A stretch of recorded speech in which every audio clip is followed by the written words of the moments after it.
I'ma leave a smoke.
And good afternoon, everyone, and welcome to this upcoming Atlantic Canadian Showcase featuring multiple different players from multiple different provinces, which include Newfoundland, New Brunswick, Nova Scotia, and many more as we'll highlight in future. We have an upcoming matchup at 1 o'clock p.m. Atlantic Standard Time start for Team A and Team C, which we'll get into a little bit more. Starting off with Team A, we'll have head coach for this one, Katie Upham, coaching this one, and a lead assistant coach for St. FX. We're coaching some of the players that are very familiar from Nova Scotia. Players like Aaliyah Williams, DeAndre Gibson from Nova Scotia, Julia Locke from Nova Scotia, Alex Clowes from New Brunswick, Tori Whitnell from PEI, Emma Stone, and Erica McNeil, all from Newfoundland, of course. Malia Joy Legier from East Preston, Nova Scotia. We'll get into a little bit more of those details about Team A here and what they were able to do this past summer. Moving over to Team C, led by head coach Madeline Belding, and Madeline Belding is also one of the assistant coaches for the UMB Reds women's basketball teams. Has been coaching all the way since 2013. Has a lot of experience in this league, and she was talking to me a little bit before the game. We'll get into some of the players she was mentioning, but again, Team C is highlighted by Kia Barrington from Newfoundland, Abby Peterson from Nova Scotia, Darcy Flick from PEI, Kira Johnson from Nova Scotia, Harley Cohen from Newfoundland, Eva Kayla from New Brunswick, Caroline Tucker from New Brunswick, and Emma McNeil from Nova Scotia. So we're about to start tip-off here. Again, we do have some wild numbers, too. You have some numbers like Julia Locke with 165. You have Kiera Johnson with 249. Eva Kalala with 362. So, again, some interesting numbers for this Atlantic Canadian Showcase. But should be a fun one here. It's not only we have the women's going on, but also the boys, too.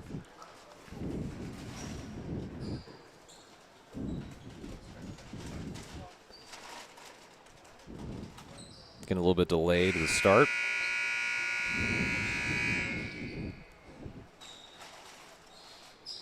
Again, many of these players, not only from multiple different provinces, a lot of the coaches, one of their hopes for is not only to be able to showcase the talent from all the Maritime provinces, but also getting them some playing experience.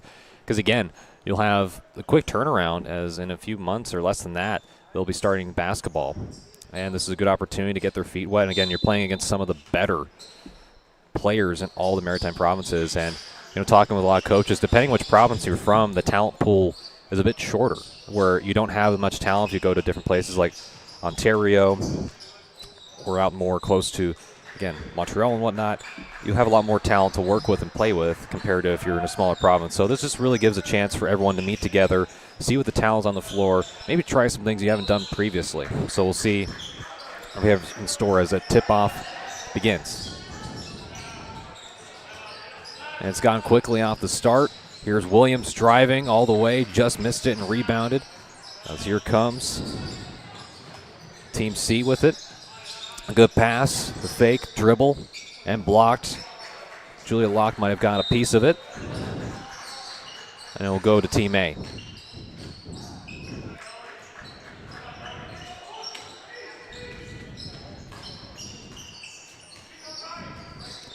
And a quick inbound pass to Williams. Williams from Citadel High School, playing today. Good double team and pick out to Williams. Williams aggressive, already taking 2 shots. Starts 0 for 2 today.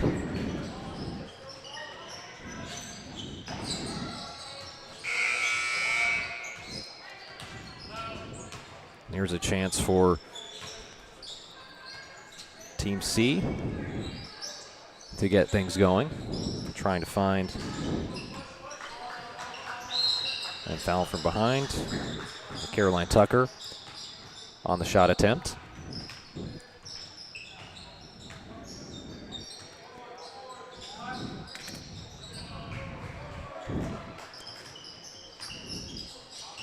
And Tucker will shoot 2.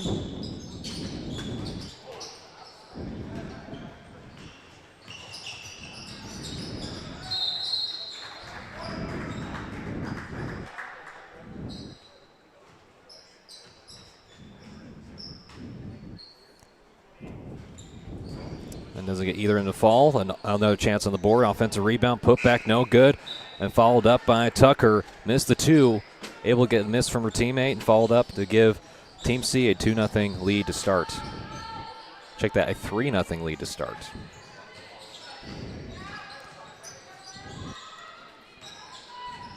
And Williams has been the go-to, makes a nice dribble pass. The floater no good for Williams. Williams keeps fighting for it. Been extremely aggressive early. Williams. Good bounce pass and brilliant finish. Early bucket for Harlow Cohen, another person to watch out for. As again, Coach Madeline Belding was talking about Harlow Cohen, and one thing brings to the table is a really good scorer and defender. There's a couple misses and a hack from behind, as that will send Malia Joy Legier to the line. But we're finishing the thoughts on Harlow Cohen. As you can see, Madeline Belding said coach against her. Very good player on both ends of the court, but at Nationals actually broke her hand against Madeline's team at the time. And so now coaching with her, it's just a different story. And for many of these coaches, they're very familiar with each of these players that either have coached with them or coached against them.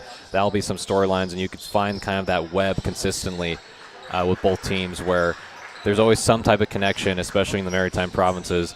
Almost everyone knows each other around here, very familiar, but also it's different when you say you're coaching, against a player, they're on your team.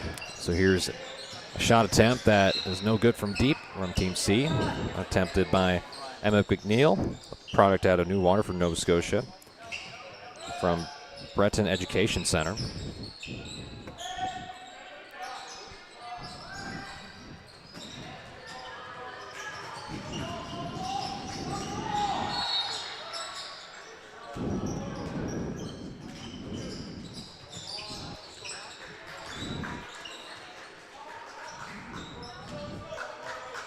Right now, Team C already up with a 5-0 lead here in this Atlantic Canadian Showcase.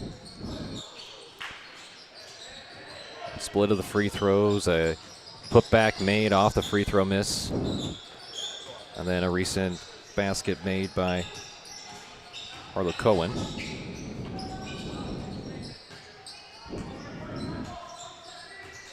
Again, a lot of chances too so far for Team A. Just haven't been able to go, but here's the defense trying to turn the offense as Tucker gets fouled by Malia Joy Legier, again from Halifax Grammar School, because we are located on the St. Mary's University campus, so literally Halifax Grammar School is just right across the street here from St. Mary's University. So this is very familiar territory for Joy Legier.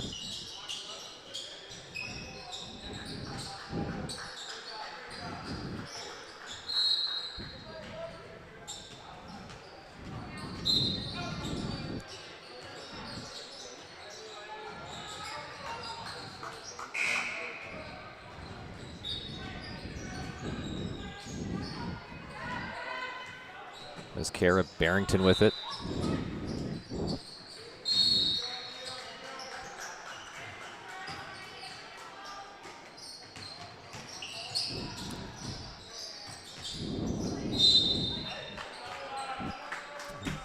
If I remember correctly, for Kia Barrington, too, who's with Team C from St. John's, Newfoundland, played at the Holy Heart of Mary High School. Played at the Newfoundland Canadian Games. As you can see, Barrington gets 2 to go. Check that. DeAndre Gibson gets that to go for Team A. So the first 2 points.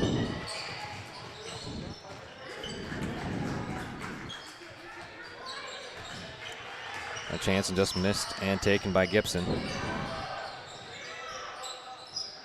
Trying to keep it alive. It goes right back to Team C, and the layup finish no good for Emma McNeil. With it is Emma Stone. Back to Williams. Williams trying to get one to fall, can't get it to go. Another chance, another finish. Now you're starting to see Team A start to heat up. Basket made by Emma Stone. So we got some point production from Gibson and Stone. They cut it now with only a 1-point deficit early on this first quarter.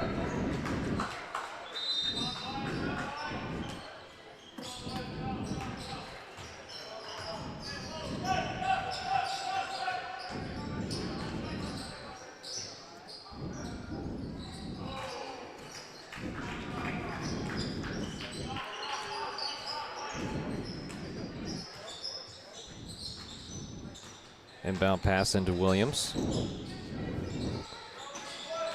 Lost and picked up by Joy Legier. Guarded closely by Barrington.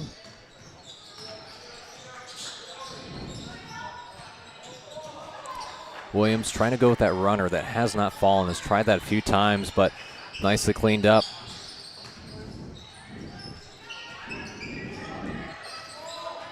Now a quick lead for Team A at the moment. And a jump ball.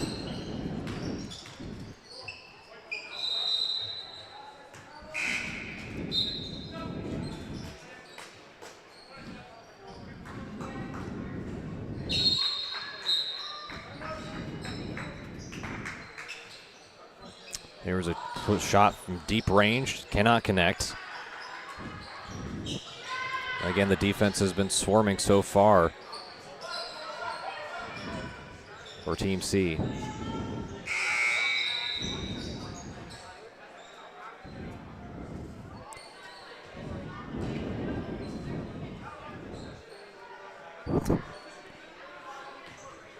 And again, folks, we not only have the girls basketball matchup going on, we also have the boys playing as well at the same time.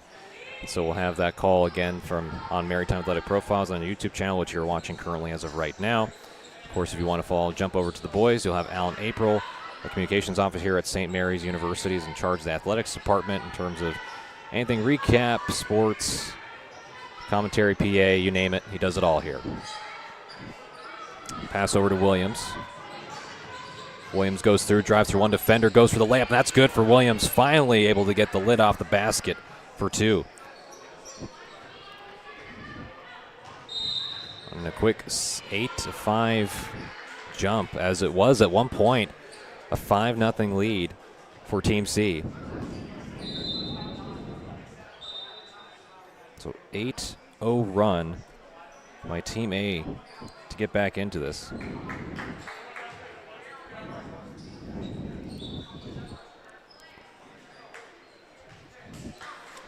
And Darcy Flick just checking in for Team C.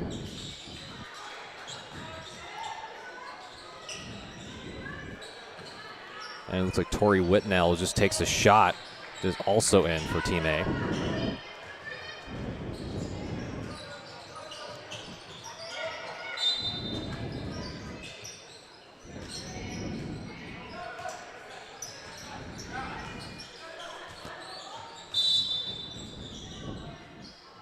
Go pass in to Abby Peterson. Peterson gets fouled. We'll shoot two.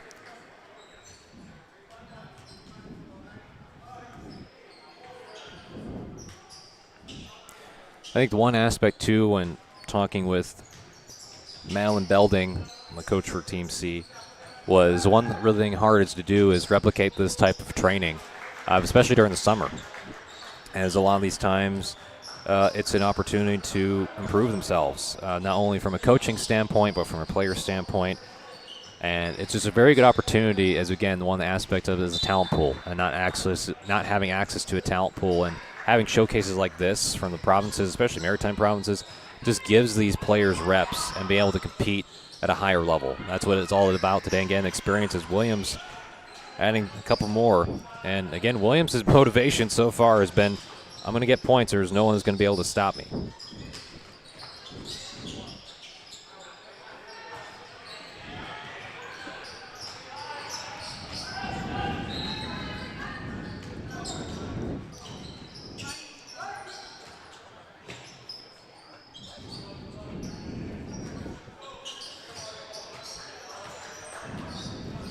And Kia Barrington look to throw in.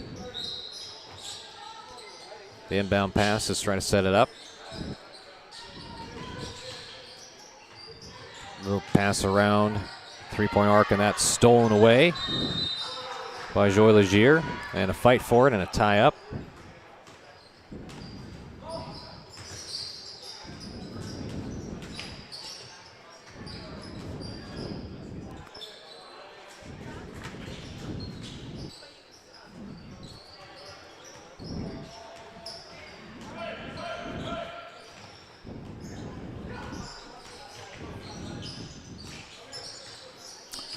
Again, folks, it's another. Have this one at 1 o'clock. We'll also have another start time at 2:30 p.m. Atlantic Standard Time for another matchup for the girls bracket. We'll try to get confirmation who those teams will be. I'm assuming it'll be teams D and B, but we'll confirm that later on the broadcast. As Williams hands it over to the top of the key, and that is pure for Malia Joy Legier, showing the range. Already with 5 points in this first quarter.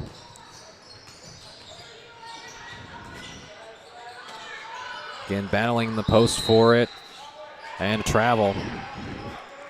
Gives it right back to Team A.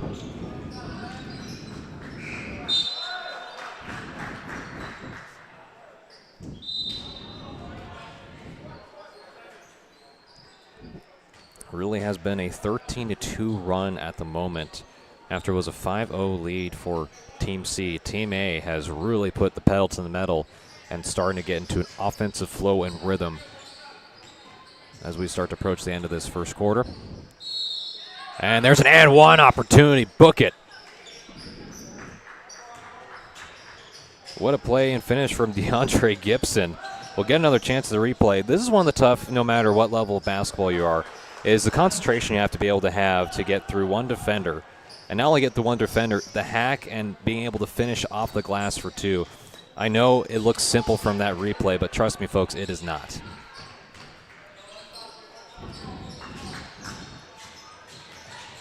And a good steal to keep it in play for Stone.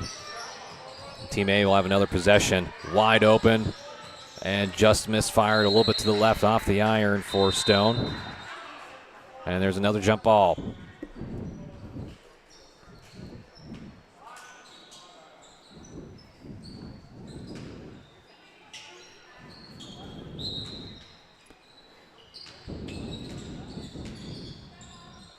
Here's a shot that just rolls out for Gibson.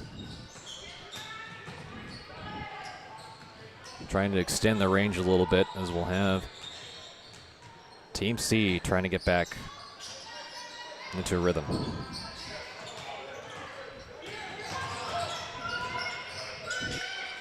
Stone gets the rebound. Less than 2 minutes to go in the first quarter as Williams, check that, good floater from Julia Locke.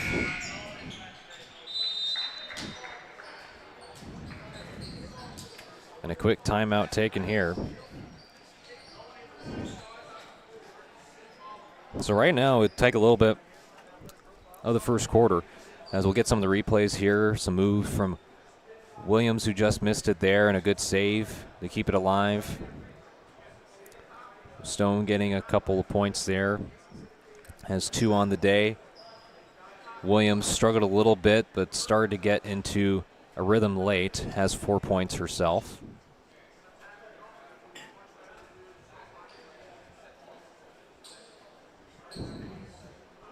But as we take a look, at the replays there, we'll talk a little bit about this first quarter thus far with Team A and Team C. And again, Team C jumped out to that 5-0 lead.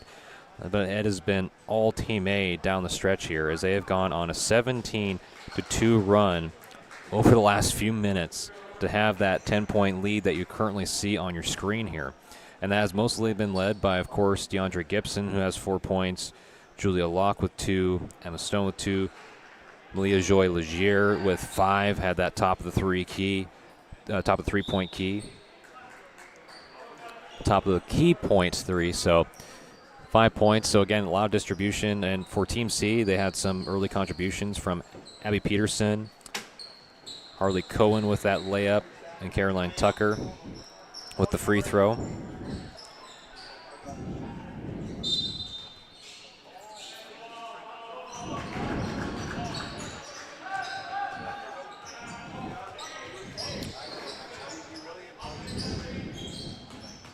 Yeah, the only made field goal so far has been by Cohen and Tucker at the moment.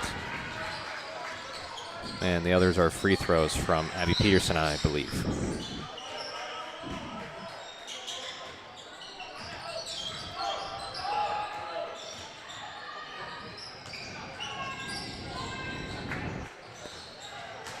And the shot just not good for Kia Barrington.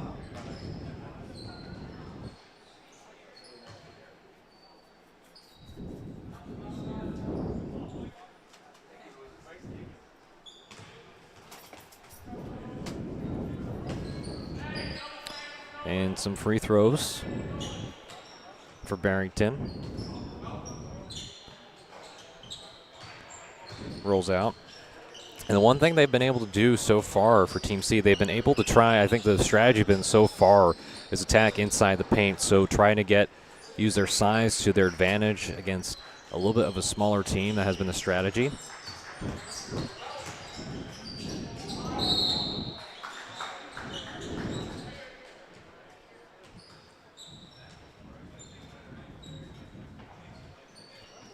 And goes 2 of 3 from the free throw line to start.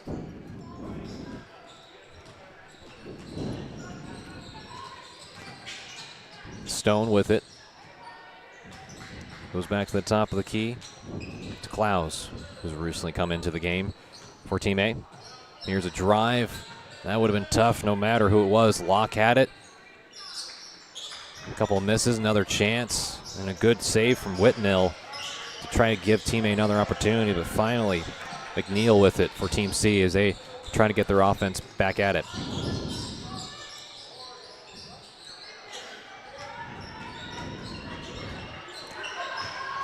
Gibson has it. Pass out to head to Williams. Check that. Locke with it. Good bounce pass, find a Stone. Look at the ball movement here. It doesn't result in points, but you have to love that from Team A as a shot was attempted there from Whitnell. Doesn't go.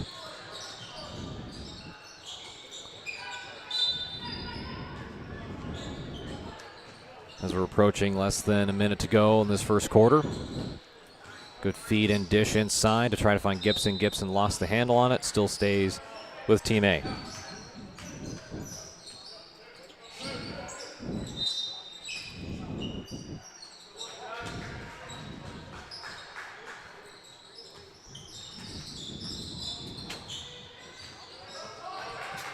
Gibson gets it back out. Drive inside the paint for 2. What a move from Alex Klaus, the product out of Woodstock, New Brunswick.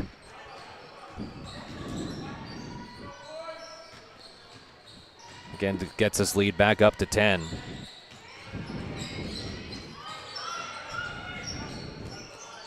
And there's 2 that rolls in.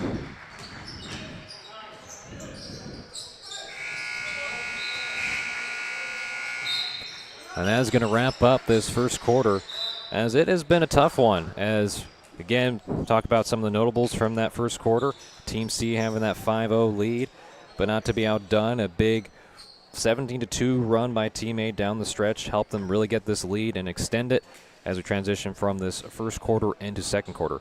So for myself, Connor McKinnon, providing you play-by-play commentary for this one. We'll step aside, as again, you're watching this matchup between Team A and Team C of this Atlantic Canadian Showcase on Maritime Athletic Profiles YouTube channel. We'll be back with more coverage of this event in just a moment.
And welcome back here, folks.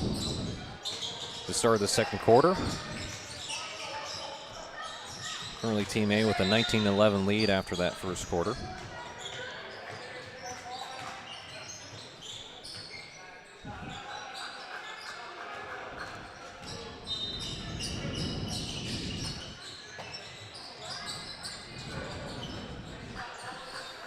And we'll see how Team C responds as an early shot from McNeil doesn't go. And a fight for it between Tucker. And it will still stay with Team A.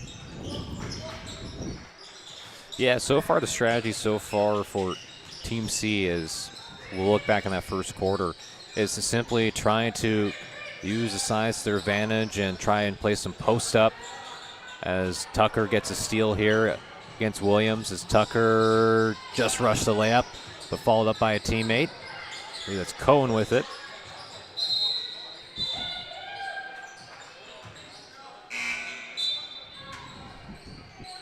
As you can see there, Peterson had it. Tried to take the shot, couldn't get it to go. There's a shot and a good make, too, for Erica McNeil. Good move by Peterson. Had the right idea a few times. Has enough space to create again. Trying to finish with the left hand is always tough. And the bank is open. What a shot. Unfortunately, we don't have at least a jersey that we can see there, and that's 5 points for her as Williams drives and gets the left layup to go. Williams again now ready with 6 points.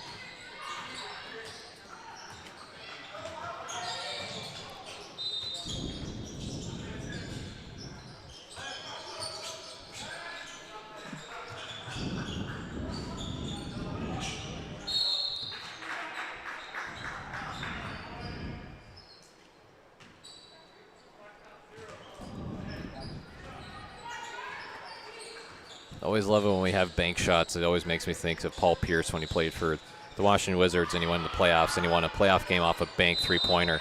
And they asked him if he called games. Like, nope, but I called bank. It's a fairly famous quote, and who knows what Paul Pierce is doing anymore. Wild guy now.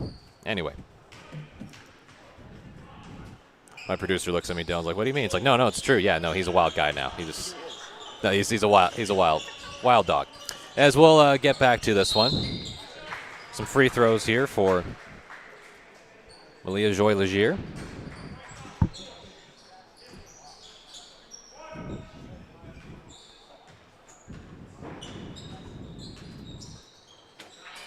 Able to get the second one to go.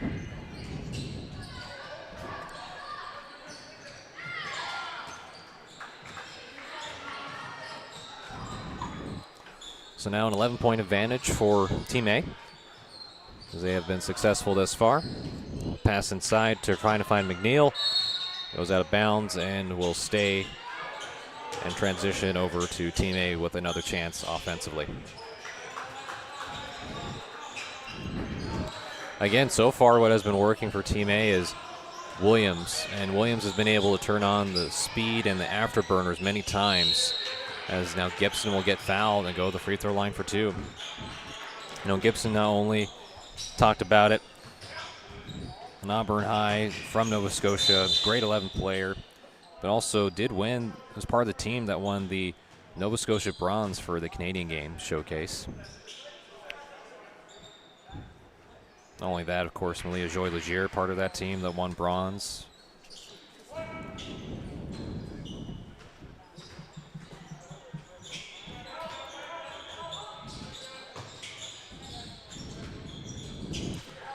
Neither of those go for Gibson,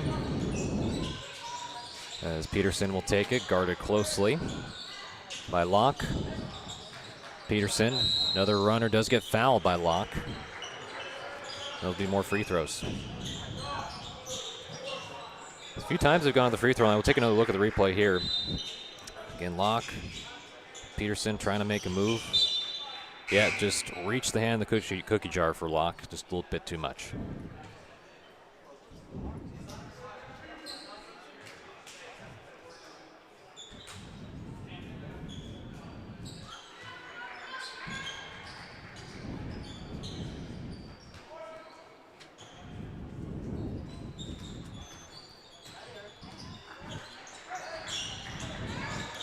And both of them go for Peterson.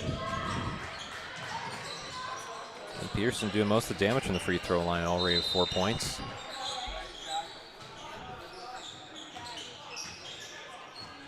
Again, the pace of play is slowing down a little bit here in the second quarter for both teams as the fouls starting to pile up.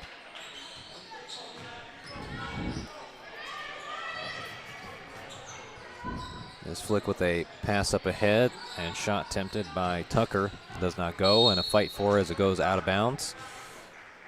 As C will lose it, Team A with it. And just for those tuning at home, again, Team A is listed as the away team and Team C is listed as home. Just for those that are tuning in on the YouTube channel, live stream, produced and powered by Maritime Athletic Profiles. Shout out to them, of course, our camera operators, our producers for helping us out with this one. Would not be possible without them.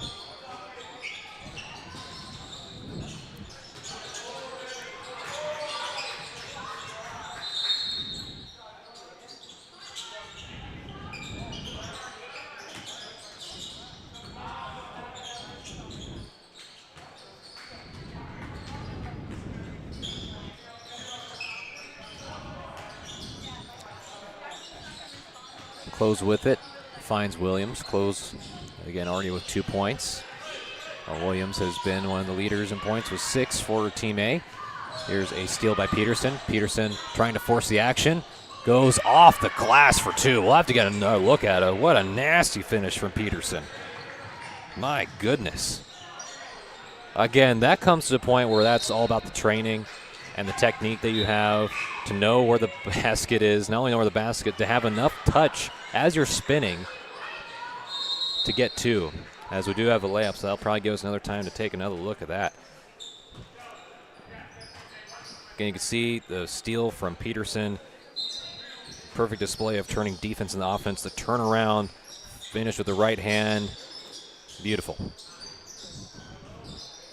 Peterson with 6 points for Team C.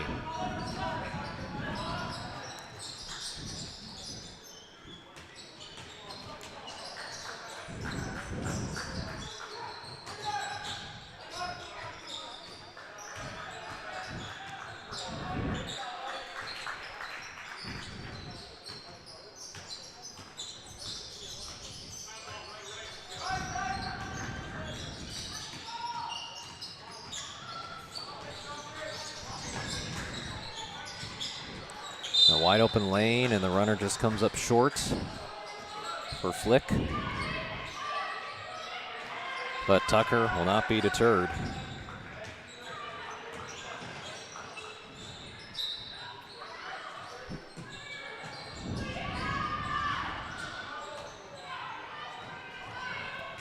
And there's a hard foul. As that's not a problem, we'll get another look at the replay of this one.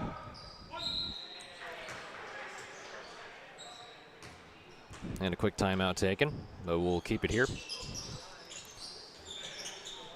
It's a little bit of a different change of pace here so far, as again, good start for Team C coming back into this one. Only down by 8.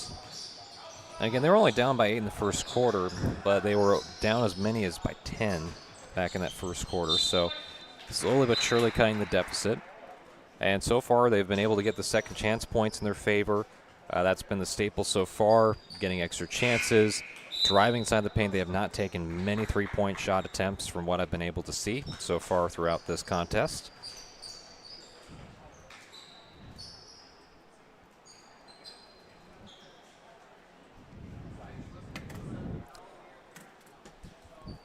Taking a look at some of our key contributors so far, we saw Peterson have that difficult layup finish earlier, already with 6 points. Have Caroline Tucker, who's already got 4 for Team C. These are all the Team C players as far. And going to Team A, Leah Williams struggled to start, already with 6 points. DeAndre Gibson with 4. Joy Legier leading the team in points, has 7 at this moment. Erica McNeil got on the board with 2, along with Emma Stone with 2 free throws and a basket. Again, a lot of point contributions from all the players on Team A at this point. And for Team C, as we come back to the action where free throws commence.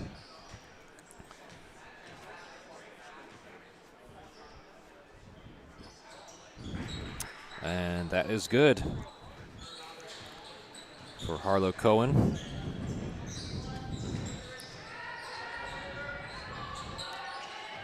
Able to get both of them to go.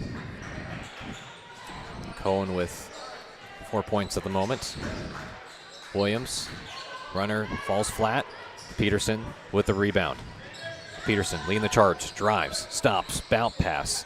Good movement of the rock. And a mid-range jumper, good.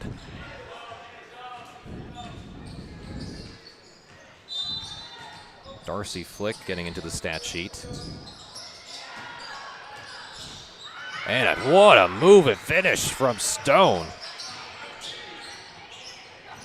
You could see the footwork on display there from Stone to weave the way through that and get two. It looked easy at the finish, but I could tell you, to get to that point was not. Pass. The drive. Using all that size and length. Still does not go for Barrington. A 2-on-1 opportunity. Up ahead. Unselfish play, but stolen away by Tucker. Tucker able to come back and help the team out. Here's a chance for Barrington. Barrington swoops all the way and finishes for two. What a nifty move from Barrington. And we'll get another chance to look at the replay on that one here shortly. Again, sometimes the whistles do get confusing, folks. So we do have two different games going on at the same time. Oh, whip of a pass down to Peterson. And Peterson gets it to go. Peterson showing the layup package here. I don't know if she added that of playing 2K or whatnot. My goodness. I don't want to know how much you got to spend on those type of packages for the coins. I started playing 2K years ago. Just too much. If you have to spend not only like $70 a game, well, I'll finish that rant here in a second, but we'll get a replay of that move by Stone. That was just tough as nails. And then the acrobatic finish from Barrington. And then Peterson said, oh yeah, I can do something as well. So now a bit of a run here from Team C as Gibson stops the bleeding for a moment. They cut it down within a 2-point deficit before it goes back up to 4. So it was an 8-2 run during that stretch in the second quarter for Team C to get back into it.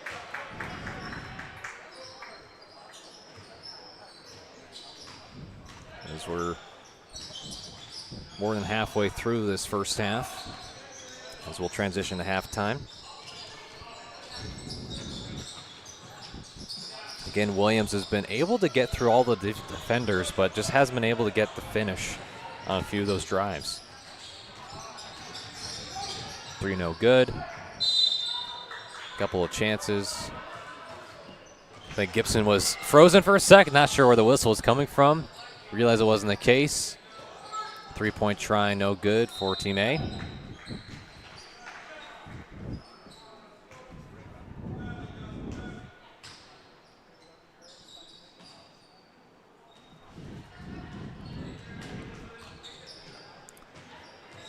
Peterson, effective second quarter.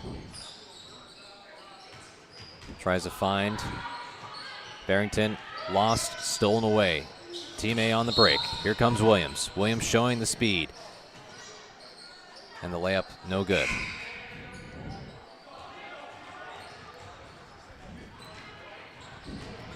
Peterson stops on a dime, pulls the trigger on the 3, too strong.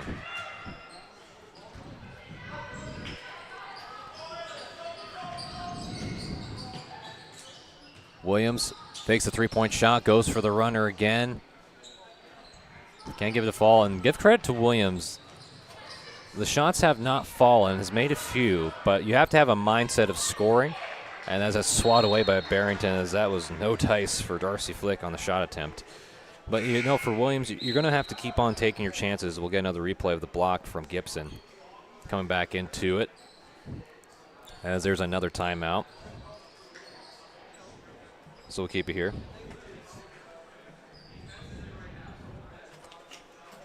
Again, we'll take a look at a couple of replays here. Again, the section effort for Tucker to get 2. Has gotten a steal and has been able to help teammates out on those misses.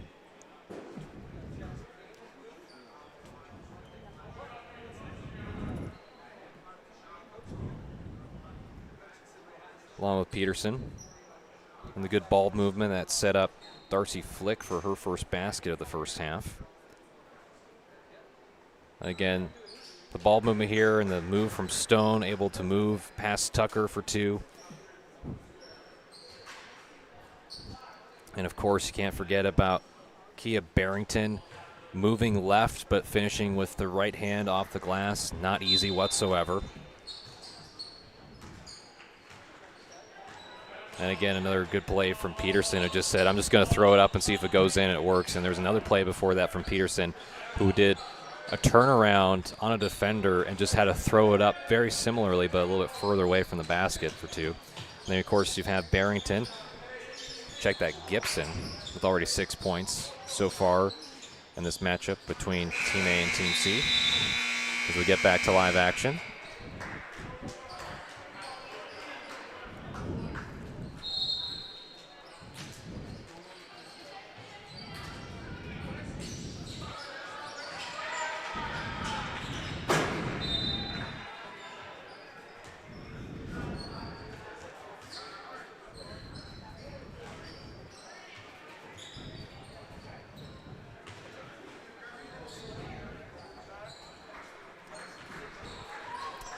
Here's Williams taking it up the court.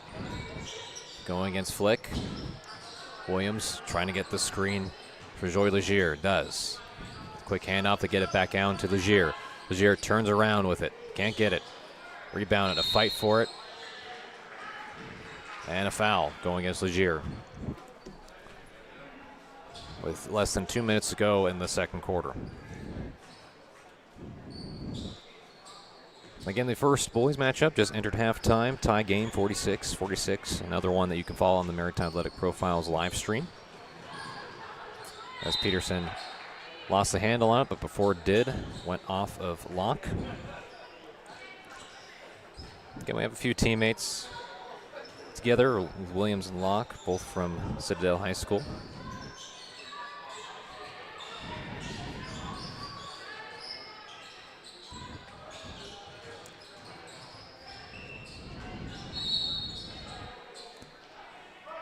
And stepped on the baseline. Turnover against Team C, Team A with the advantage.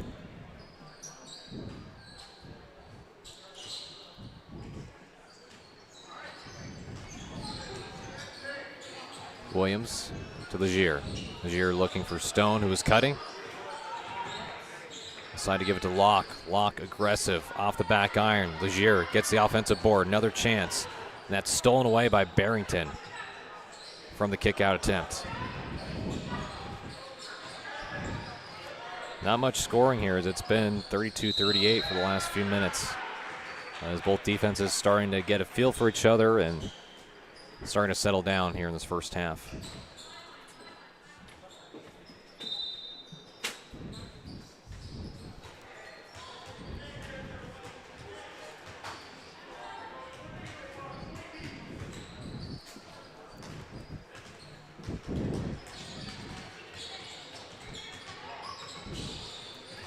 Pass out to Locke, open from the corner, too strong. Gibson, another chance at it.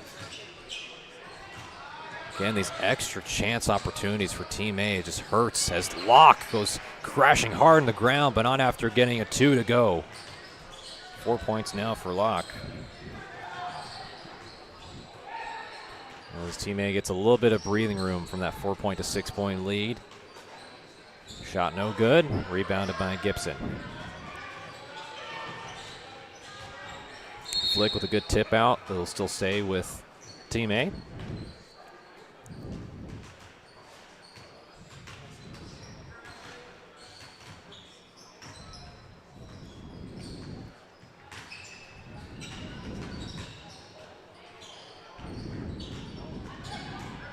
Again, another chance. Stone thought about, decided the better of it. Gets it back to Stone. And here's a drive from Williams. Williams might have gotten effective from it, lost it, came up with it, gets 2.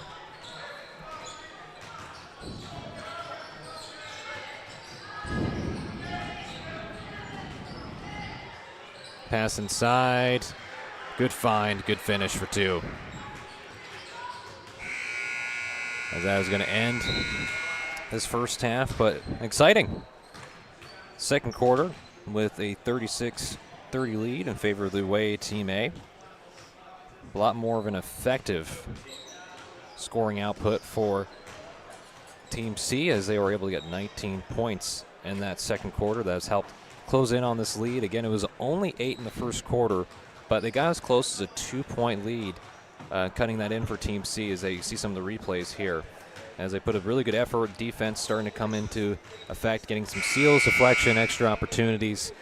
And so that is one of the reasons we have the score. And we'll have a quick break as we head to halftime and bring it back with the second half. Again, watching this Atlantic Canadian Showcase girls basketball between Team A and Team C on Maritime Athletic Profiles YouTube live stream. We'll step aside and bring you back with more action in just a moment here, folks.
Audio smoke.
welcome back, folks, to this Atlanta Canadian Showcase featuring Team A and Team C.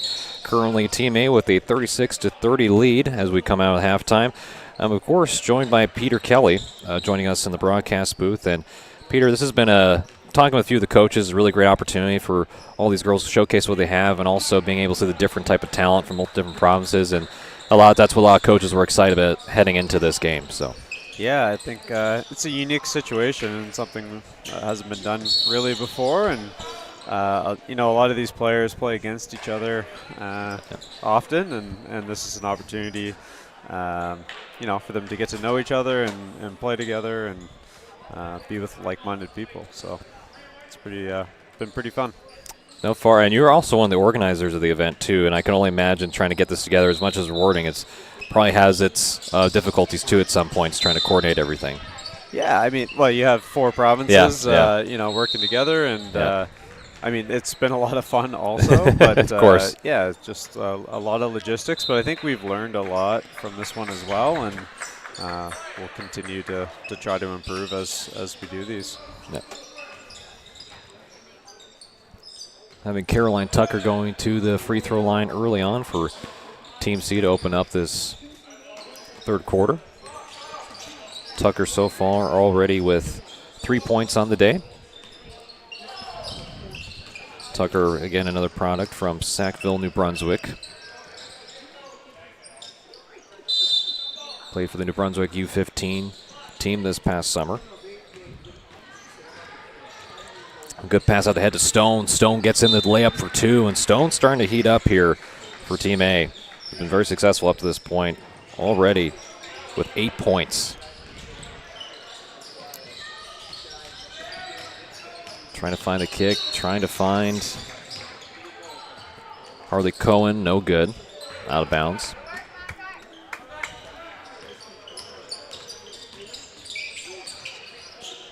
And Peter, you also have some coaching background and experience. And for a showcase like this, trying to prepare the athletes for a moment like this, just in your opinion, what goes into that to have a successful outing as a coach in a tournament like this? Yeah, I mean, I can speak, I guess, a little bit. I'm an assistant coach at the University of New Brunswick, so I think this is a neat opportunity for university coaches to be able to see all the talent together in one space. You don't get to do that very often.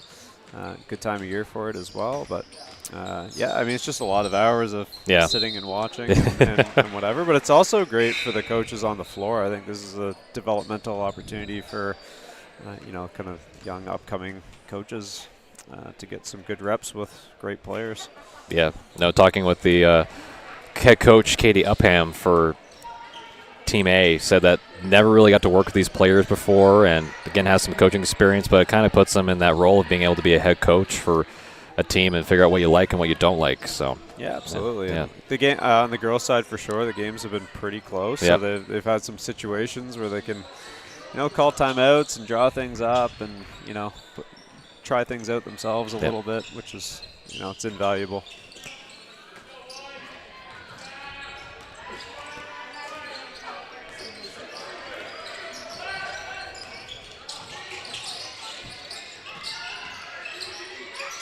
Almost losing it, trying to go through all of that and fouled.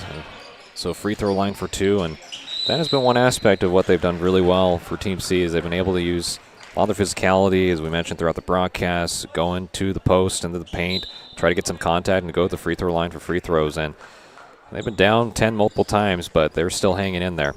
Yeah, they've definitely chipped away. Yeah. Again, I mentioned that folks back in that first half and that second quarter, we got it down to only a 2-point lead for Team A. So, yeah, it actually might have got to 1 for a second there, but yeah.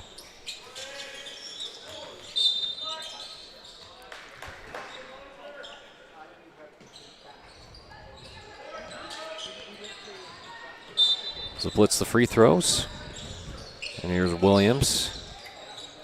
The mid-range jumper off the bank and good for Erica McNeil. Second made basket this afternoon. Tucker lost it. Williams, the speedster with it. Williams stops, waits. Quick handoff down inside. Good move. Just a little too much on that one. couple of extra chance opportunities don't go Team A's way. We've been super fortunate that some of the Newfoundland athletes made the trip over. Obviously, it's not easy to do, but you know, they have some talent, and it's been nice to have them with us for the weekend. Yeah, for Team A, Emma Stone, Erica McNeil from Newfoundland, along with Team C. You got Kiara Barrington and Arlie Cohen. Yeah.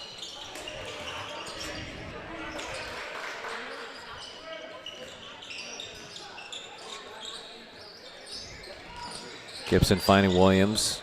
Williams gets a screen, goes past one defender, the runner up, just off the back iron, trying to get the miss, cannot get to it. Rebounded by Flick, and they'll start the break.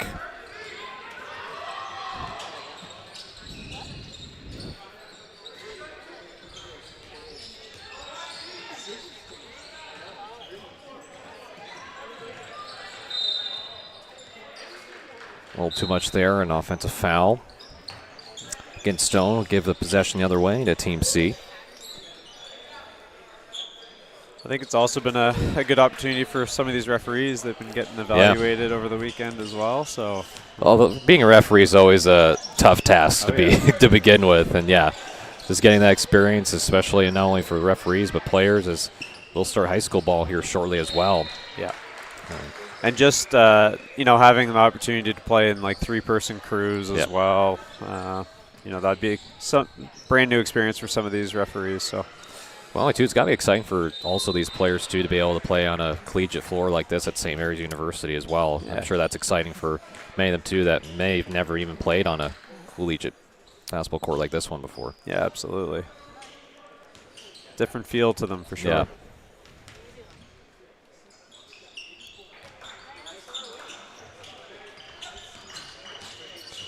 We spent the first 2 days at the Canada Game Center as well, so nice facility.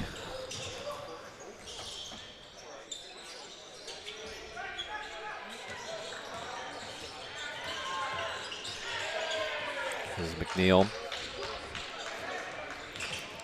Gets the free throws and gives Team A a chance with here Pearson bringing up the court. Peterson trying to get the screen against Gibson. Gibson hounding on defense at the moment. Finds Flick. Flick gets past one defender, drives inside the paint, trying to go off the glass, and shot might have gotten it blocked from behind or just lost the handle of it. Neal with the drive. Good block by Barrington and good help defense from the other side to affect that trajectory of the shot. Flick passes it up. And wide open. Sometimes those are the ones you want back, but followed up nicely by Barrington to clean up the mess for 2.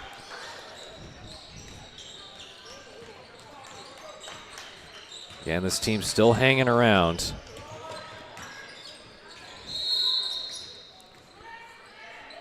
That's Tucker with it. Does have Cohen up ahead, doesn't see as that is a wild shot and taken by Tucker. My goodness, we'll have to get another look at that one. That was with a high level of difficulty. A couple banks here in the. Yeah, I know. There's been a lot of bank shots in this game here. As we'll get another chance to look at it here on the replay for Caroline Tucker. Oof. A lot of difficulty. Tough take. Especially for McNeil.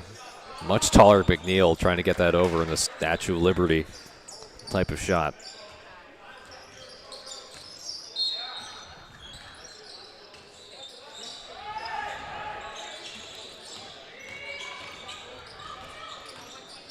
And Williams, runner no good. Has had that look a lot of the time. Just fortunately has not been able to go so far for Williams. Yeah, she's a nice little floater. It's been pretty successful with it throughout the weekend. Yeah, and some bully ball that goes well for 2. Again, now only a 2-point lead now for Team A. As Gibson trying to use it, gets fouled. They'll go to the free throw line for repair.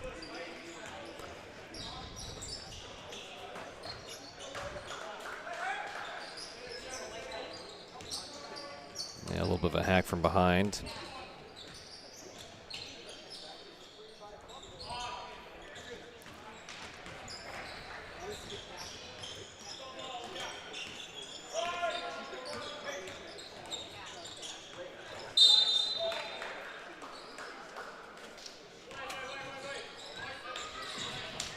And Gibson able to track down her own miss from the free throw line. Kept in by Locke. Back to Gibson, way on the screen from Legier. Gibson, what a tough left-handed runner, goes in.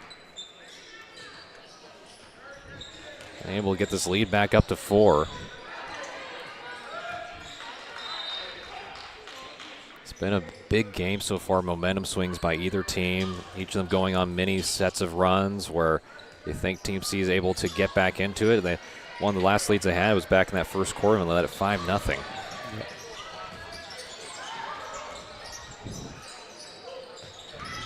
As Legier comes up with a defensive rebound. Legier did most of the damage scoring-wise in the first quarter, trying to make it up for the third quarter with the miss. Gets blocked, kicks it back out for an open Gibson. That goes in off the bank for Gibson. 3 banks this quarter. Yeah, I've seen at least 2 from that distance from three-point land.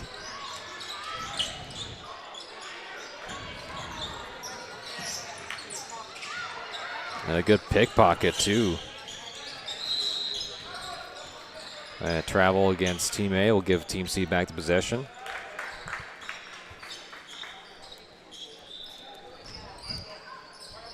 Should mention, too, the athletes have had some off-court sessions as well throughout the weekend, which has been, a pretty good learning experience for them. They had time to speak with some university coaches about the recruitment process.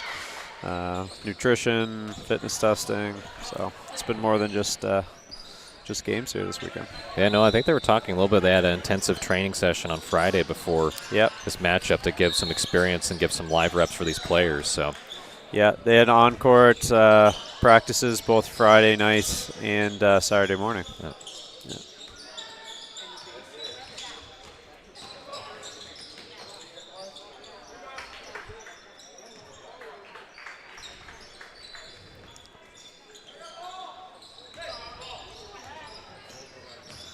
Gibson. He's going to take another 3 and just rattles out.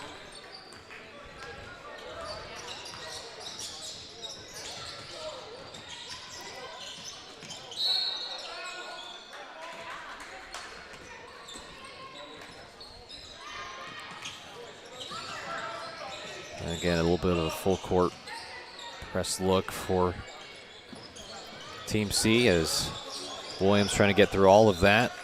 Gets a shot up to go. Another chance. Legier with the offensive board. And Team C comes up with possession off the turnover.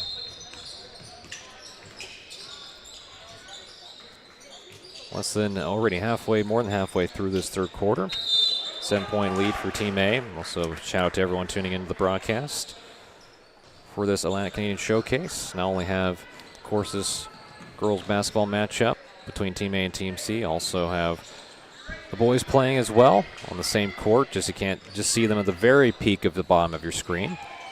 The shot from Tucker just goes a little bit off. You can follow that broadcast on the same YouTube channel, Maritime Athletic Profiles live stream with Alan April on the call. They find a feed down the inside to Legier. Can't get it to go.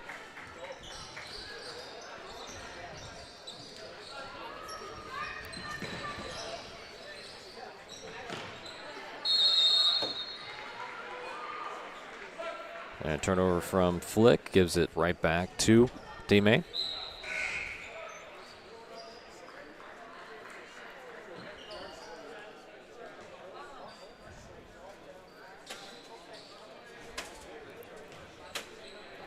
Again, folks, we do have another game that will start approximately at 2:30 p.m. Atlantic Standard Time for the girls' side of things. As Williams just lost it through going through all those massive buys. Gibson able to come up with a steal right back. And stolen right back. Again, defense and defense and more defense here.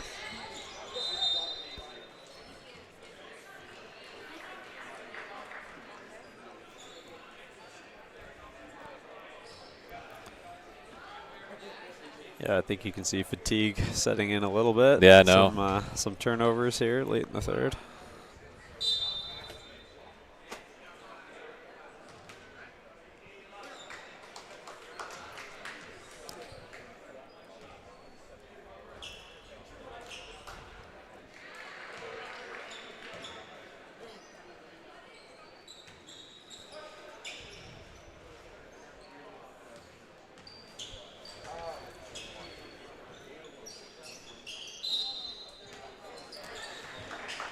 as Johnson gets both of them to go.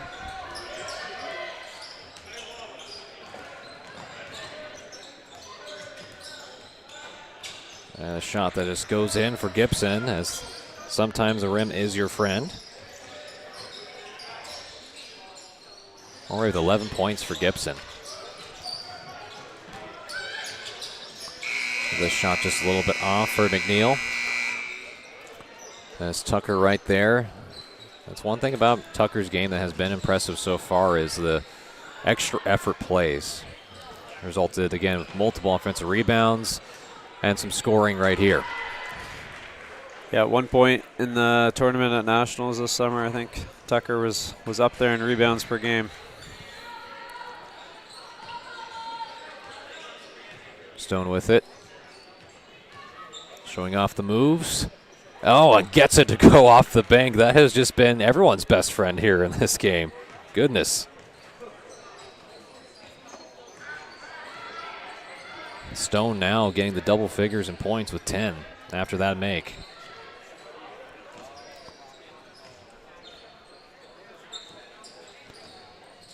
Big back to Flick. Flick lost the handle of it. Williams with it. Stone trailing to the left. And what a nasty finish from Williams. Defender draped all over and still got the deuce.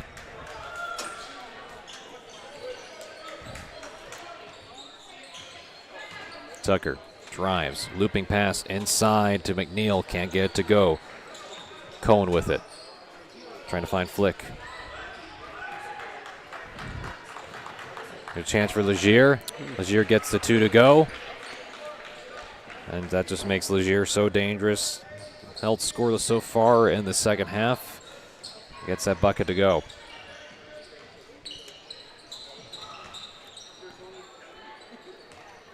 Stone able to secure the rebound with both hands as Gibson whips it up. Flick with it. Pass to McNeil. McNeil open jumper off the bank. There's another one that goes to the bank. Let's start keeping unofficial stats on that. My goodness. 4 points now for McNeil off that mid-range J bank. Good pass. Open corner 3 for Locke. It's too much. And a tie-up for it. As we have double zeros on the board, but we'll keep it here as we head in transition. Again, still a 52-48 lead in favor of Team A, but again, Team C has just been nipping at the heels of Team A for the majority of this contest. Again, we'll see some of the replays here of this one. Again, you see both teams as Peter Keller just joined the broadcast with us, talking about fatigue, maybe settling a little bit of these for these players, but scoring starting to pick up a little bit back in that second quarter, now third quarter, as we transition to that fourth. And for Peter, I guess one thing I'll ask you, since you have the coaching, everyone coaches kind of differently when it comes to their philosophy or what they believe is important. But when it comes to you, when you think of coaching, what kind of matters to you? What are some of the most important principles that you rely upon? As that is a wild shot that was just taken by Williams that goes in right at the buzzer. They added a little bit of time, so. Nice shot. Yeah, good question. I would say shot quality is a big thing, yeah. I think. Kind of that decision making. You know, we talk about 0.5 second decisions all the time. Yep. You know, you either want to shoot it, move it, drive it. But I think the ability to make that initial decision and then secondary decisions when you're driving, just trying to find the best possible shots for you and your team, I'd say is an important quality and something that athletes need to think about on a pretty regular basis. And you did talk about this past weekend getting that not only nutrition standpoint but getting ideas of recruitment. Is there anything that you've learned so far by hosting this has kind of helped you, or maybe some things you can take away that you can kind of add to your toolkit?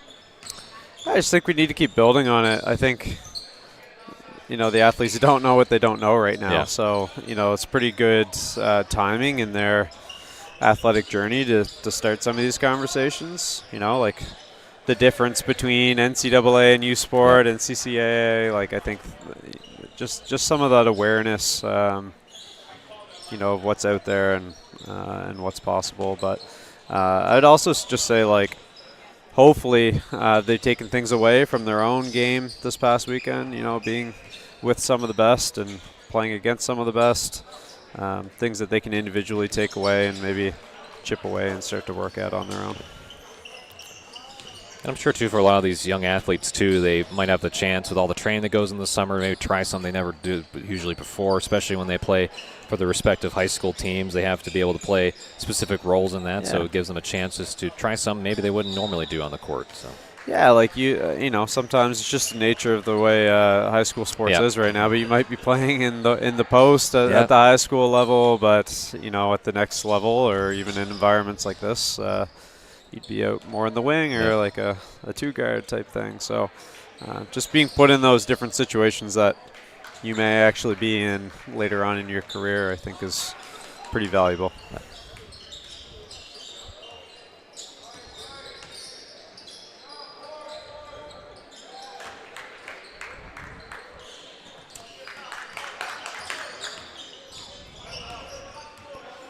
So in a close game like this one, Peter, with both teams really competing at a high level with either coach, from what you've seen so far, what do you think are some keys down the stretch of this fourth quarter that is going to break both teams, whoever comes up with the win? I mean, you can already see a little bit happening, but like second chance opportunities, I think like there's been few O-boards, some putbacks. That becomes pretty important down the stretch, limiting your turnovers. And then it's just kind of like who can continue to play at pace and, you know, do things at the level they need to. Yep. And again, I think like you mentioned there, Peter, it's going to make a big difference as Flick is able to get 2 points in for Team C to, again, try and cut into this deficit slowly but surely. Yeah, they're not going away. No, they're not. Stone drives in. No one's there. Decides to go bully for 2, and it's right there for her.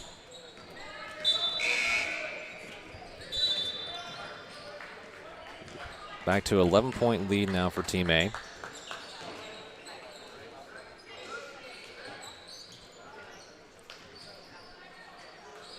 As we're entered this final quarter between these two ball clubs, as Williams with a behind the back move, hands it off quickly. Gibson, Williams back, open for 3, just a little off target.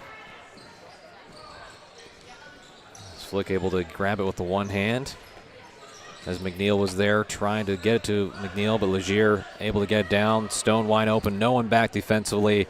Back-to-back baskets for Stone, and a timeout called. Yeah, 2 possessions, 2 turnovers. Those are killers in these moments of a fourth quarter. Yeah, especially that brings up the lead to the largest of the contest for 13-point lead in the fourth quarter. We'll get another couple look chances at the replay here.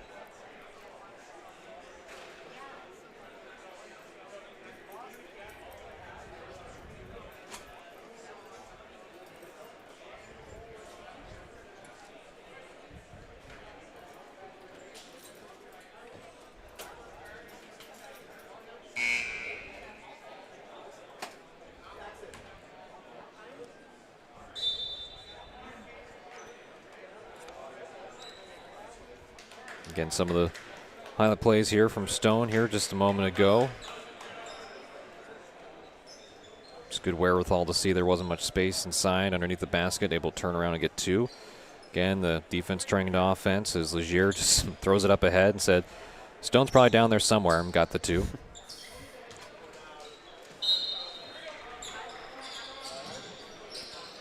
Again, not unfamiliar territory for Team C. They've been down before and able to make some runs, but again, they don't have much time left here as we're in the final fourth quarter, so they'll need to get points in a hurry and play a strong brand of defense to get back into this one.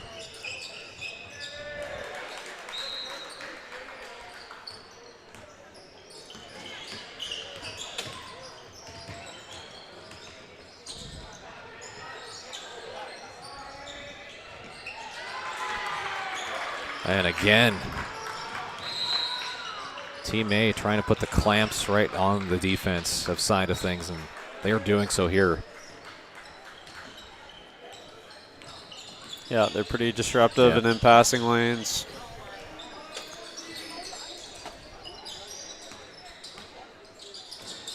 Williams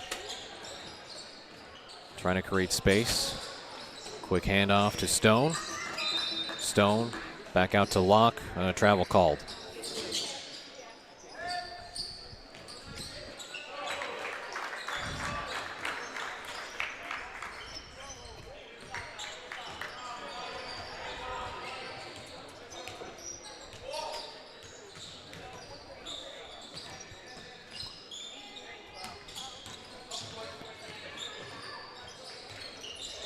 as Peterson lost the handle of it.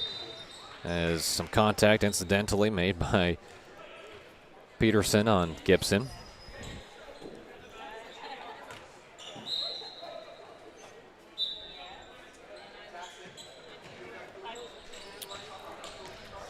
Well, I might have to jump and help out with some logistics before we get going here, but appreciate you having me on. No, appreciate it, Peter. Appreciate the time, and we'll let you go.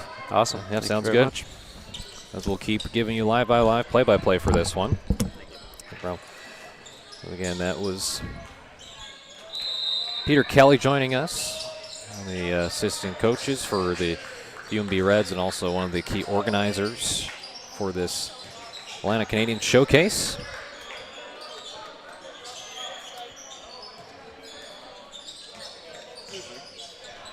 Question for you, if it's okay.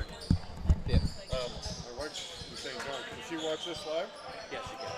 What is it? It's if you go to Maritime Athletic Profiles. Maritime Athletic? Athletic Profiles Yeah. on YouTube channel. There's a live stream. And you can click on Maritime, sorry.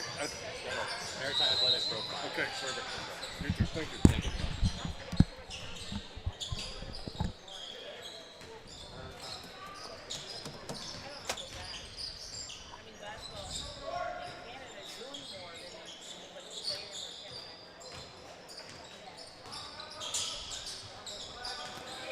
Free throw goes for McNeil.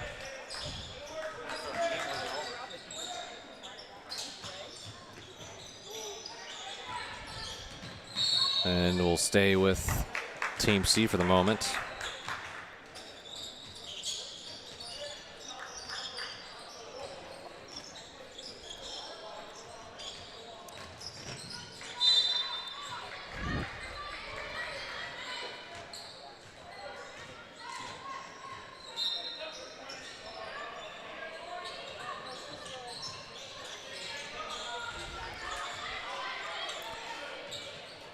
Pass inside to Tucker. Tucker drives, trying to go off the glass, can't.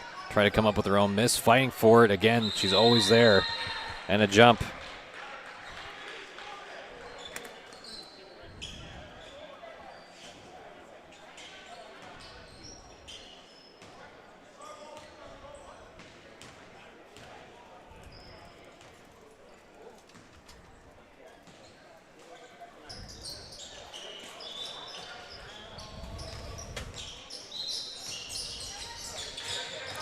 Pass inside, open shot for Barrington. Barrington hits iron.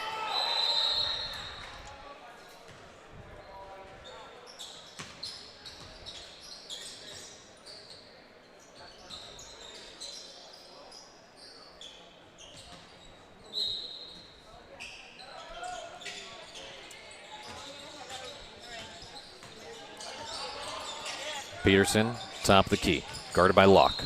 Drives past Locke. The kick out to the corner, that is good. Count it.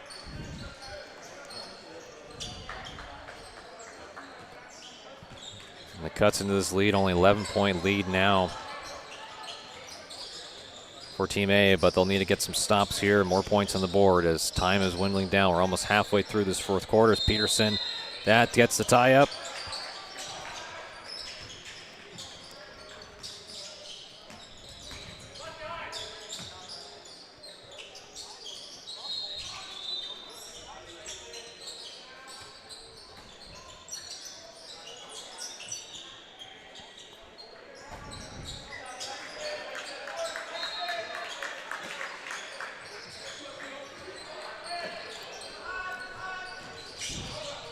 The drive by Gibson.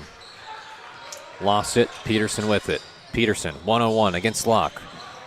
Tries to go through it. Locke trying to whip it away. The tie up stays with Team C.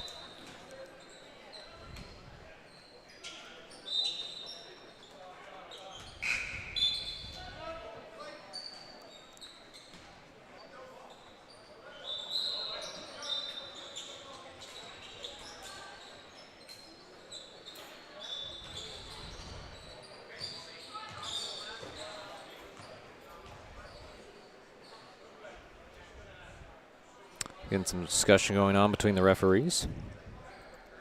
did want to talk a little bit about the teams here, all of them coming from either Nova Scotia, Prince Edward Island, New Brunswick, or Newfoundland. They did all play at the Canada Games in St. John's. Earlier with Nova Scotia, of course, finishing third with bronze. The IPI finishing in 7th, New Brunswick in 8th, Newfoundland in 9th. And for the U15 tournament that was held, Nova Scotia did finish in 6th. Again, a lot of these players with Canada Games experience. Just goes to show the high level of competition both teams are playing against.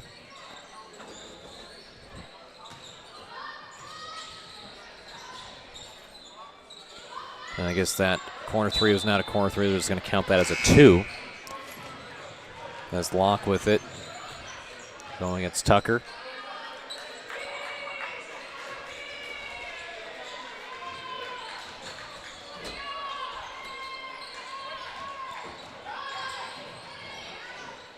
And the runner good by Gibson.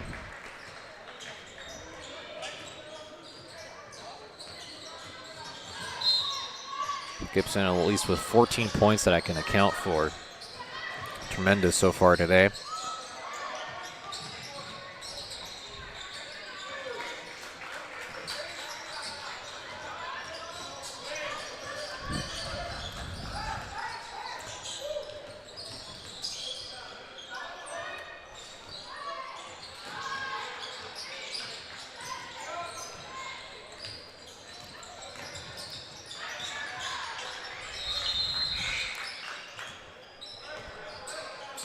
And a timeout taken by both teams. And so with the timeout taken, we'll take that timeout as well. Again, watching this Atlantic Canadian Showcase between Team A and Team C for the girls' side of it. Current 64-65, pardon me, or 66 now, 50 lead in favor of Team A. So we'll bring you back with more coverage of this event in just a moment.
Again, not much time left for Team C as we come out of that timeout. 4 points to the board, 16-point advantage for Team A. We'll see what they can do here down the stretches. Peterson sends a shot. Does not fall.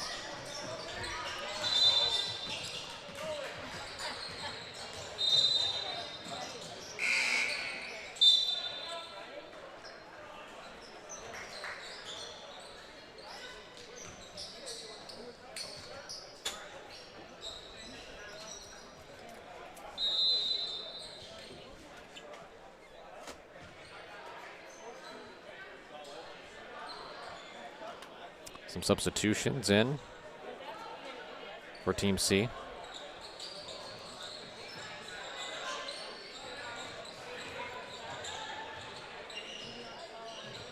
And again, tough shot to try to take from Locke. And that's stolen away by this defense. They've been tough to deal with. Flick finally gets it. Peterson with it. Barrington up ahead, calling for it. Barrington with the drive. Goes through, loses the handle, it ripped away, still fighting for it, and finally, jump ball called.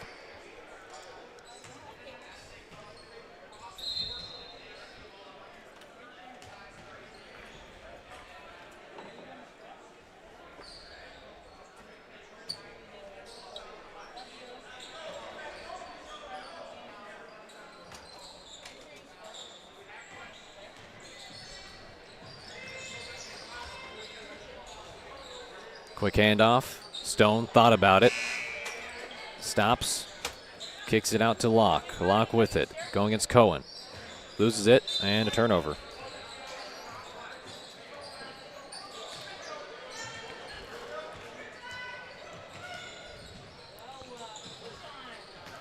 Gowan trying to get the rebound. Can't come up with it. Locke with it. Racing down the court. Has the numbers for the moment. Waits for the trailer. And just wide for Gibson. Legier with offensive board. Nice find to Williams. Williams made one. Can't get that one to go. Cowan had it for the moment. Picked up by Stone.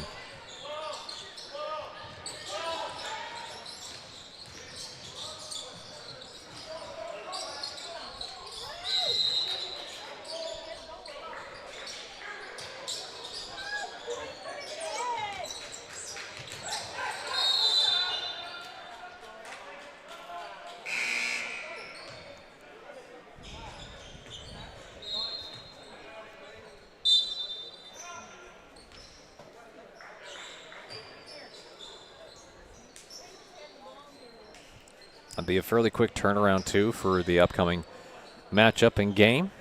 They'll have a 2:30 start time. Cowan. Trying to find Cowan back again on the cut. Lost the handle.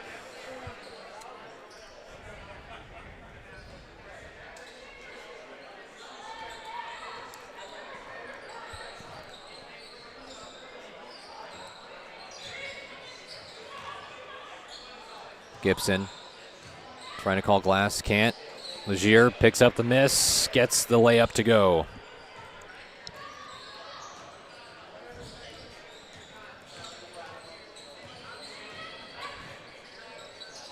Cohen got stuffed to the rim. Williams with the rebound. Again, you see more of a four-court press look here.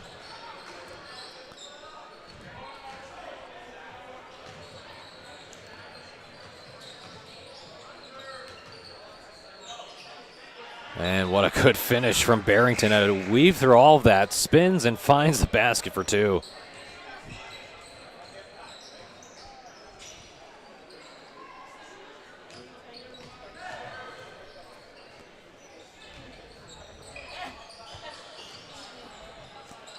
And a move from Locke goes through the teeth of the defense. Again, keeping that lead up to a dominant 18 points for Team A.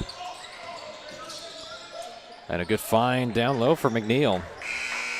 He's right there waiting for in that dunker spot / position.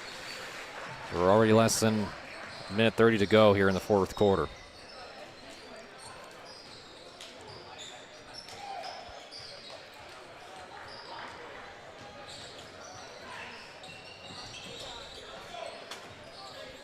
Locke has it. And the turnover is really starting to hurt Team C down the stretch.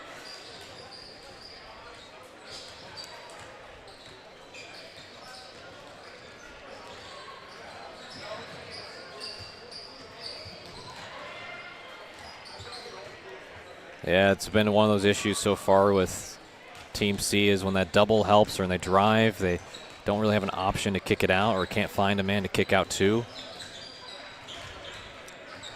And turnovers always hurt you no matter what.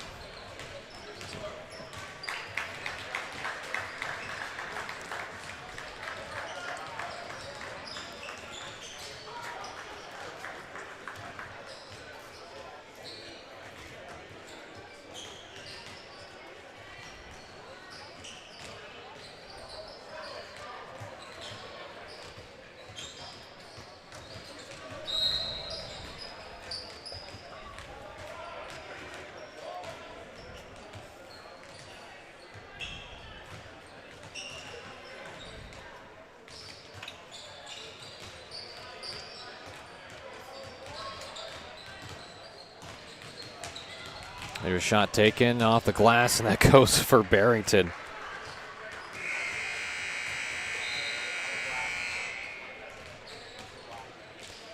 And at the buzzer, it's a 70-55 victory in favor for Team A. And again, some of those key contributors belong to, of course, Williams, DeAndre Gibson, Emma Stone, Malia Joy-Legier with the extra from the glass. Eric McNeil piled in with some points, along with Tori Whitnell, Alex Klaus, Julia Locke. All were very active defensively, and that resulted in a lot of points and a victory for Team A. But for Team C, they've got some great contributions from Abby Peterson, Kira Johnson, Caroline Tucker, who showed a lot of heart, hustle, and effort for Team C. Emma McNeil came in strategically, was in right positions to get baskets and points.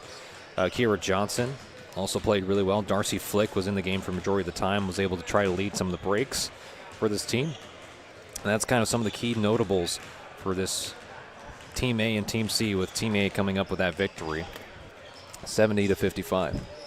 So, now we'll wrap it up here as we will start to transition and head into the next game that should start here in the next 10 minutes, as we'll make sure to cover that, as you can watch that here on the YouTube live stream produced and powered by Maritime Athletic Profiles. We'll step aside and bring you back more coverage of this Atlantic Canadian Showcase in just a moment.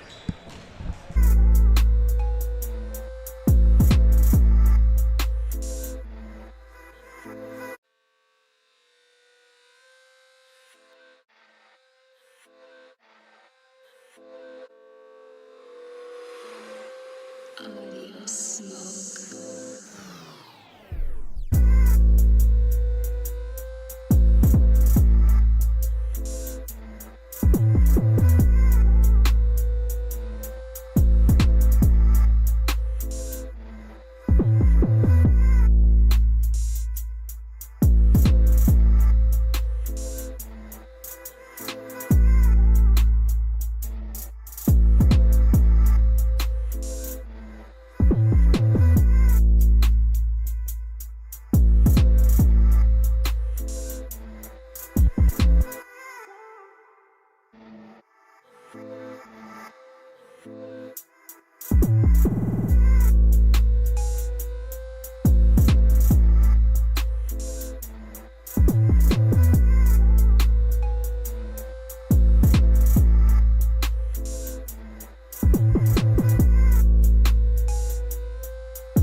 Audio smoke.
Good.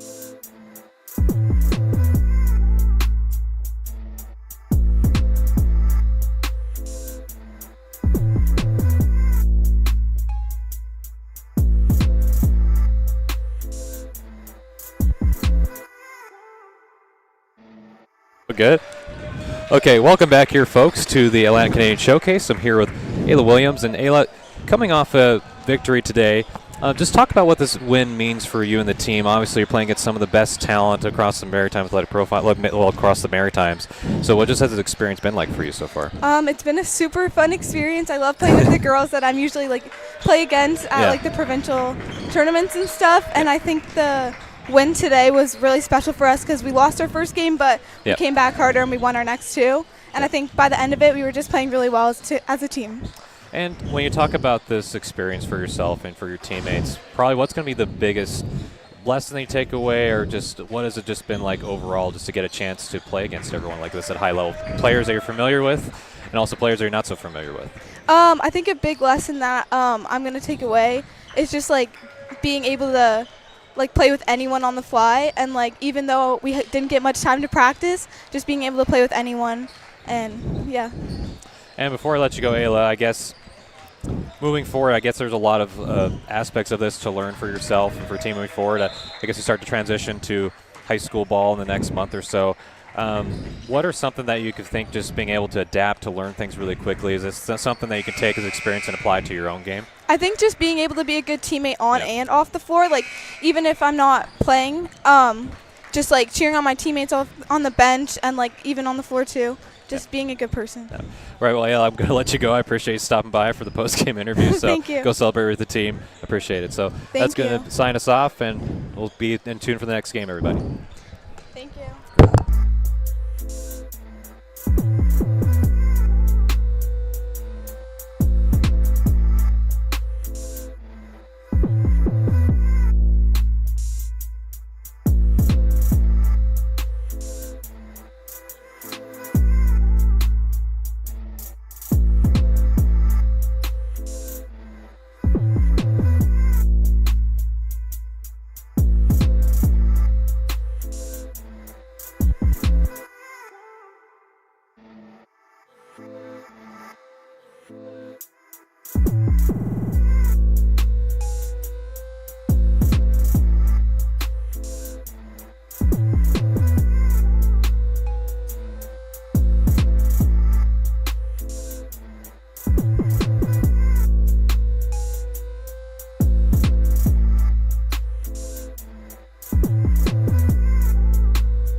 smoke.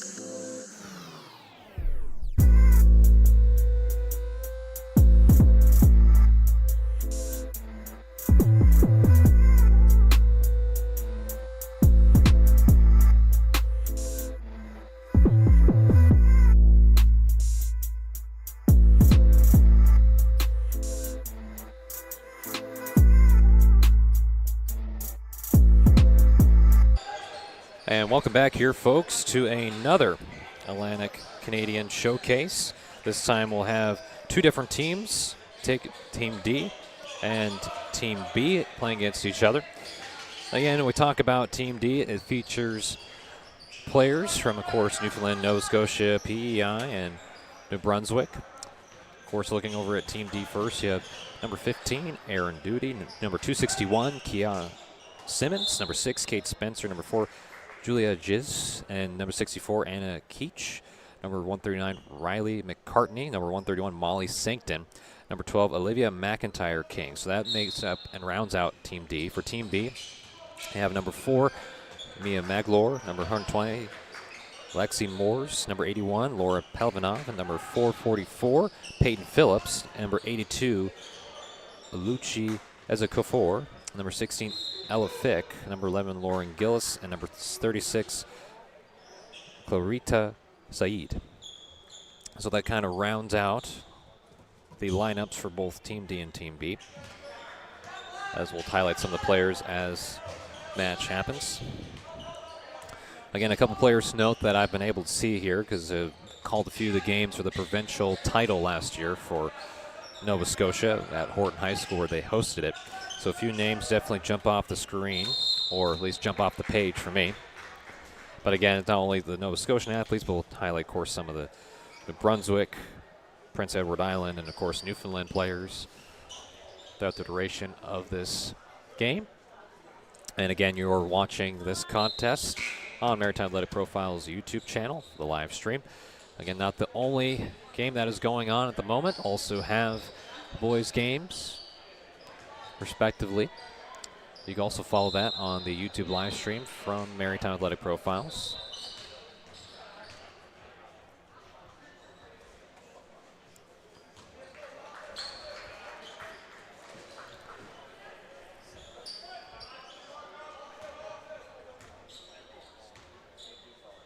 A little bit delay before we start tip-off.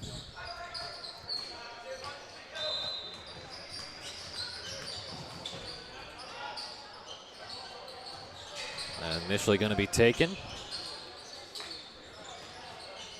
by Team D. Wins tip-off. Pass inside, down on the post. And that good. Roll around for Julia Giz.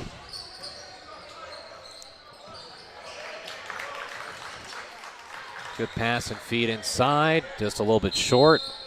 A fight for it.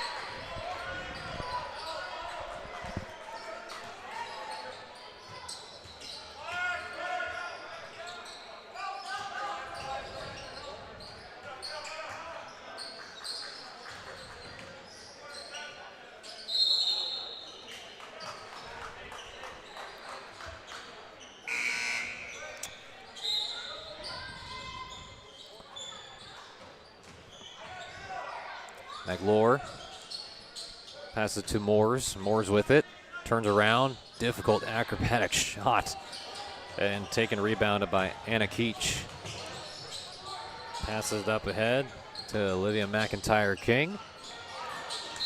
McIntyre King drives, gets foul, bumped.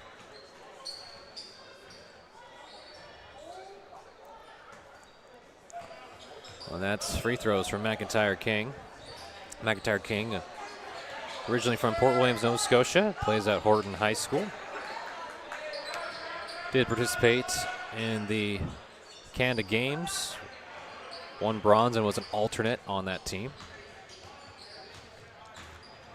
Of course, Lexi Moores for Team B and Peyton Phillips also part of that Nova Scotia Canadian Games bronze team.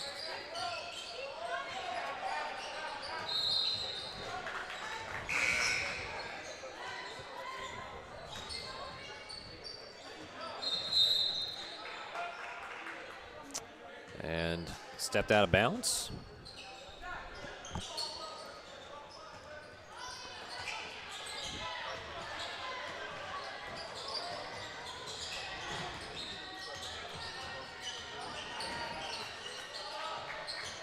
Pass inside.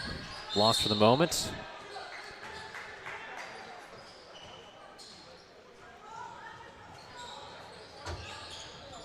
Pass inside. Find it. Rolls out for Moores from three-point land. McIntyre King comes up with it.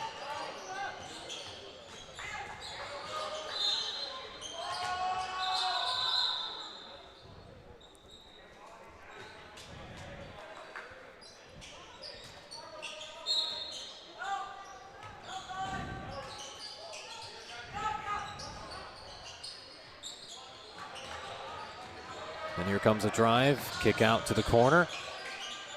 Just a little bit offline, but McIntyre King with it. And already McIntyre King, a few points.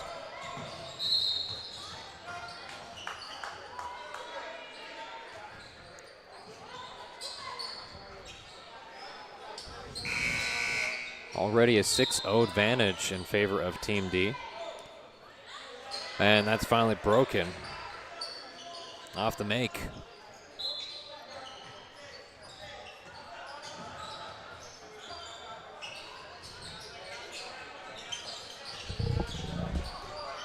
McIntyre King with the fake, and McIntyre King hot to start. 6 points. And one thing about McIntyre King is not only defensively, but as a tough defensive assignment to deal with. Always be right in the face and space of the offensive player. Comes off the help side defense. Good help here late. A pass up ahead to start.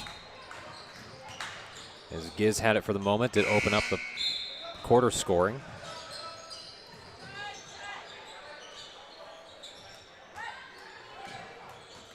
Shot offline.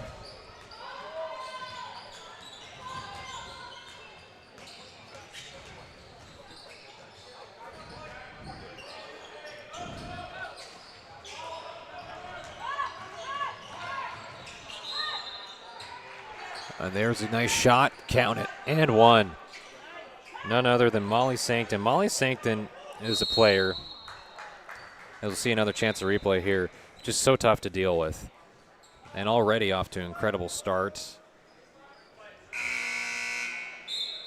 Again, how Molly Sankton is a very solid shooter for Halifax Grammar, just across the street from where we're hosting this event.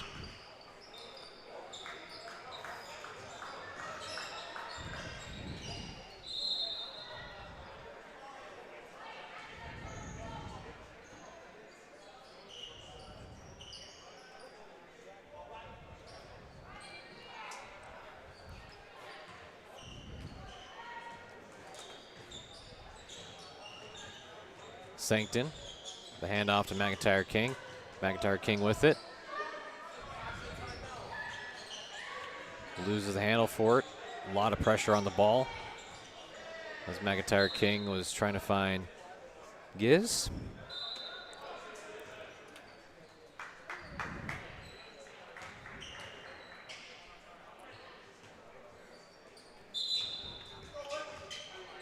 Only one basket so far in the first 4 minutes, or close to 4 minutes for Team B.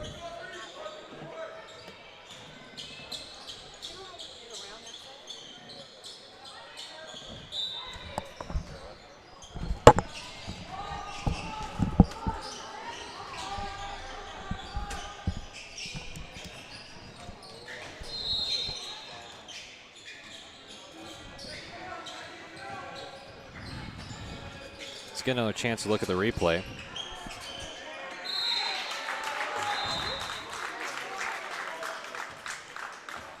As Giz got fouled pretty hard in the play, already with 2 points.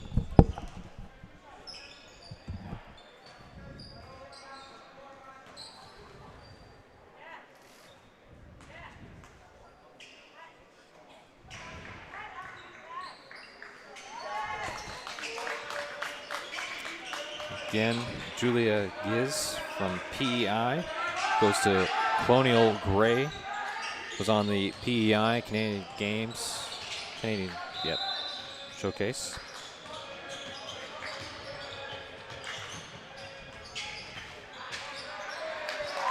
able to get the 2 free throws to go.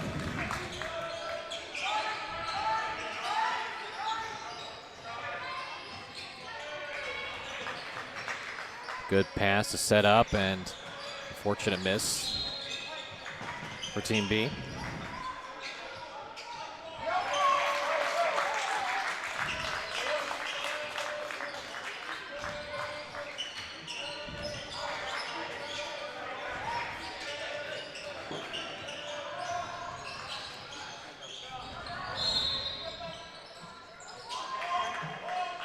And the shot just a little bit offline for Sancton. Maglore pushing the pace. The drive, nothing there.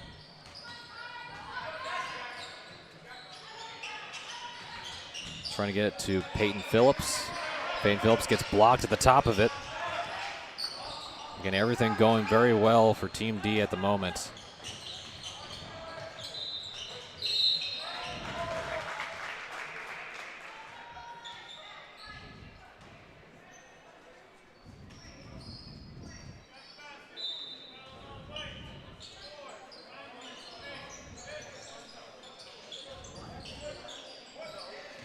McIntyre King has it.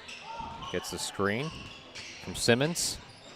Nice pass out to the corner, wide open. Too much from Aaron Duty.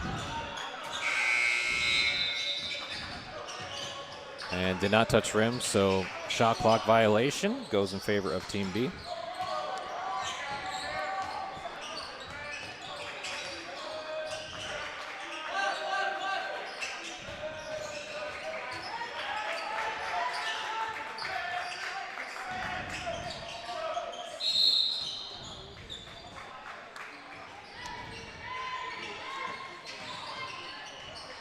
Pass out, good chance to put some points on the board, does not fall.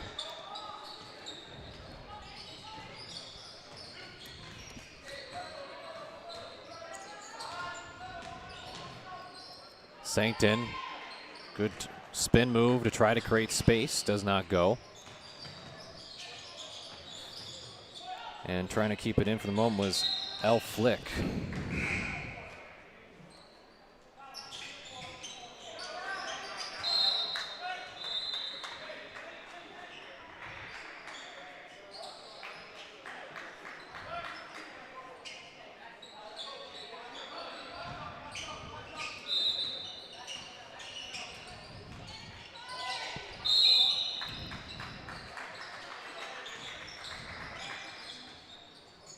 Here's a shot from McIntyre King that just goes too long. Still a 11-point advantage here for Team D. It's been tough sledding right now for Team B, as they've only gotten 1 field goal. They've tried to drive in the paint, a lot of deflections. Just hasn't gone the way as intended. McIntyre King, good bounce pass and feed. Again, the wrap around to the corner, as Duty did not like the look. And step through does not work, and Simmons will try to track it down and does. Another offensive chance. Here's a shot, and that rattles in home. Make it a 16-2 advantage. And getting the shot is Riley McCartney this time around, as they're up now by 14. And with the timeout, we'll take that timeout as well, watching this match between Team D and TB on Maritime Athletic Profiles YouTube live stream. Back with more coverage of this Atlantic Canadian Showcase in just moments. Audio smoke.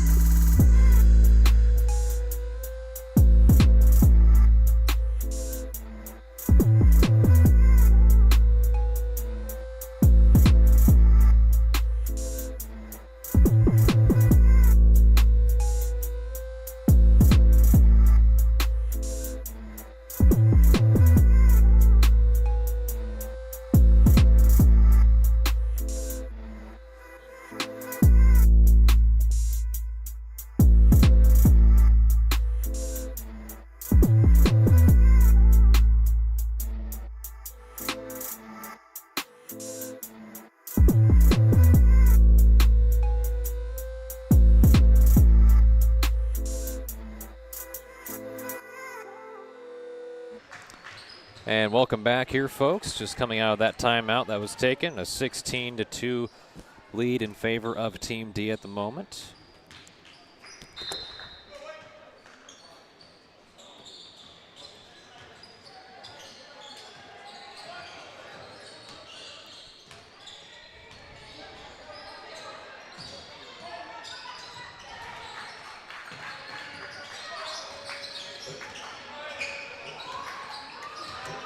There's a bank that just goes off and wide. And again, the basket still not going the right way currently for Team B.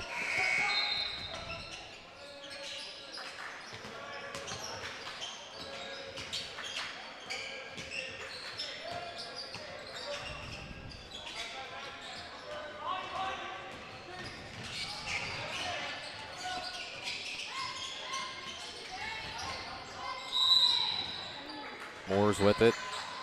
Again, nothing able to fall right now.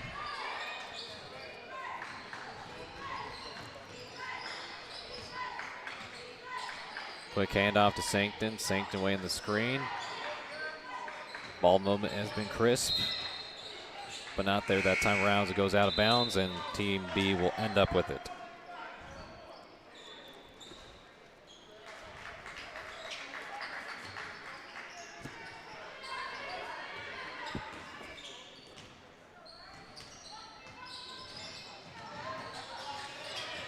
Attempt by Lex Moore's no good. Dartmouth, Nova Scotia native. And the shot taken by Peyton Phelps, another Halifax, Nova Scotia product, and from Halifax Grammar High School.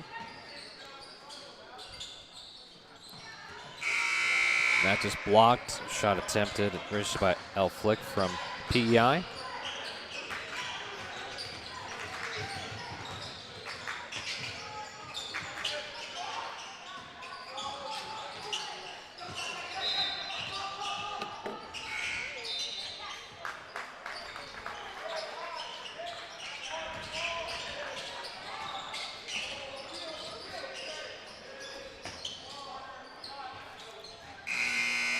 So a few substitutions coming in for Team B.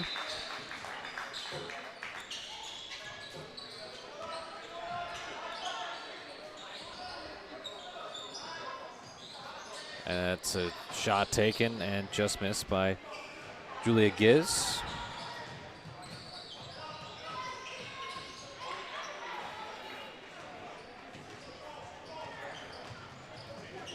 And a good aggressive move, but could not go for Sankton, and Giz with it.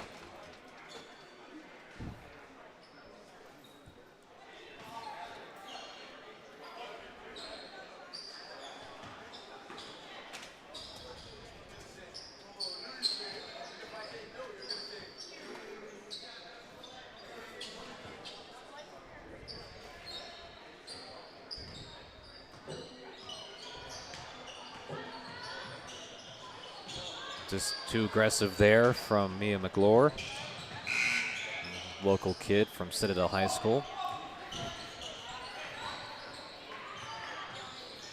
And here's an aggressive take from Sankton, who's known to make those shots. She played in the provincials at Horton High. She had a few games where just everything would go in from that range.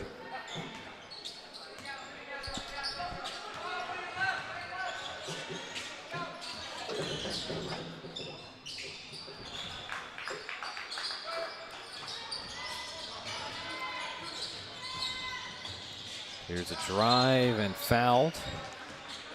Clarita Said from Moncton, New Brunswick, going to Matthew Martin High School.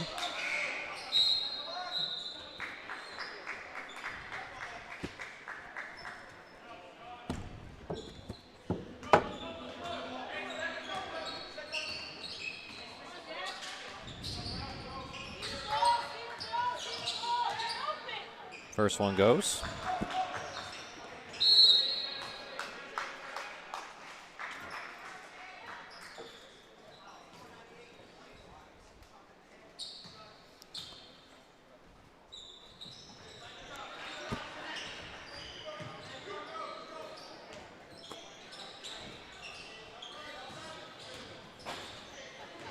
Sankton drives up the court with it and goes off the glass for 2. Second made basket for Molly Sankton, 4 points already. And there we go, some more points starting to get here late for Team B.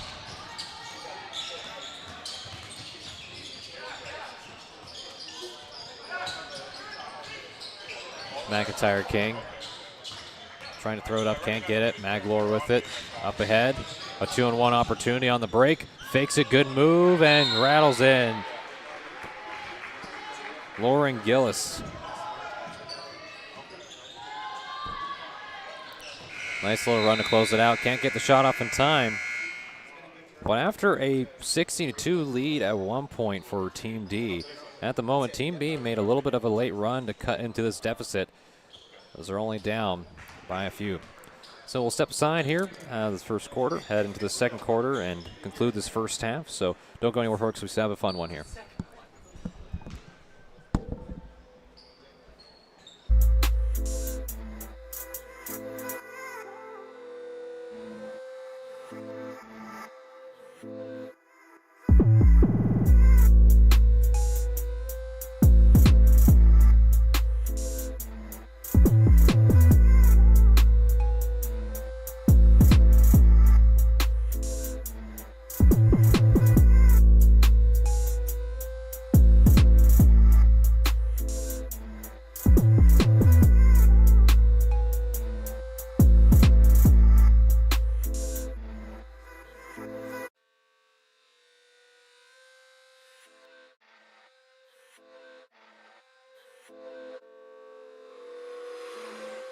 Audio smoke.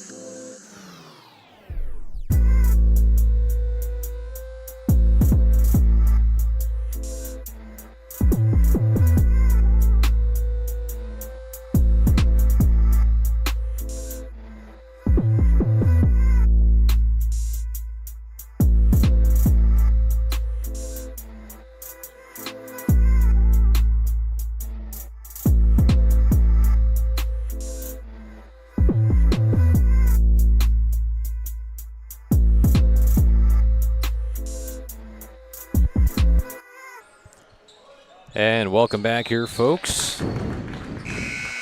to start the second quarter between Team B and Team D. Only a 10-point edge right now for Team D at the moment. Had a little bit of a scoring run there late, and it's led by Lauren Gillis, who was able to get a few baskets down late. McLaurin open, takes and drills it for McLaurin. That's downtown. So now only a 7-point lead for Team D, so they're coming out hot to start the second quarter.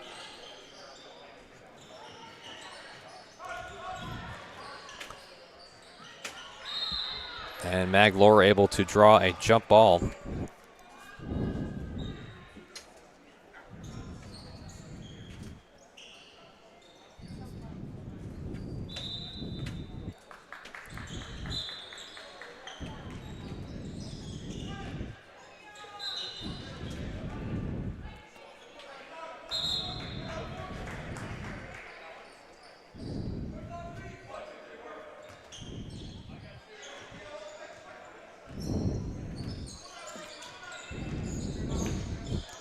Maglore made one from that similar range. Can't get that one to go.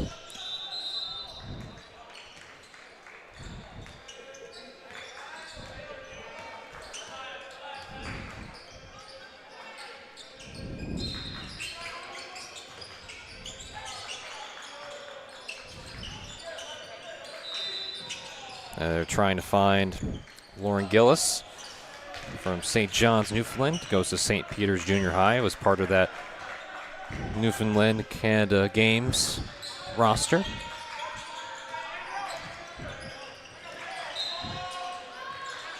Again, the only Newfoundland player on this Team B squad. Only one other Newfoundland player, too, Aaron Duty, on Team D. So only combined 2 Newfoundland players between these 2 squads. Sankton Finds a good pass, and lefty finish from Kate Spencer. Does not go. Another Nova Scotian native, Maniganish.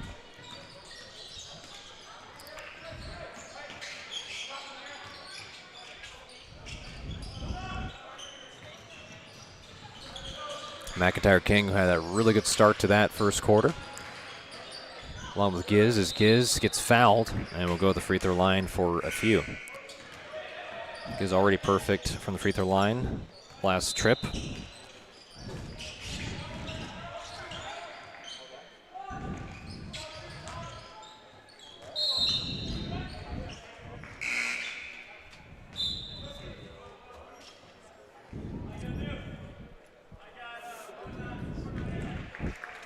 Gets the first one to go.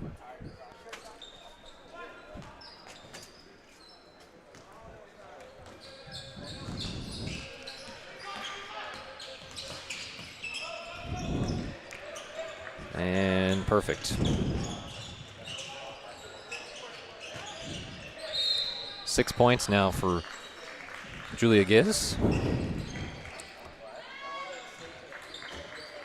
It's a turnover.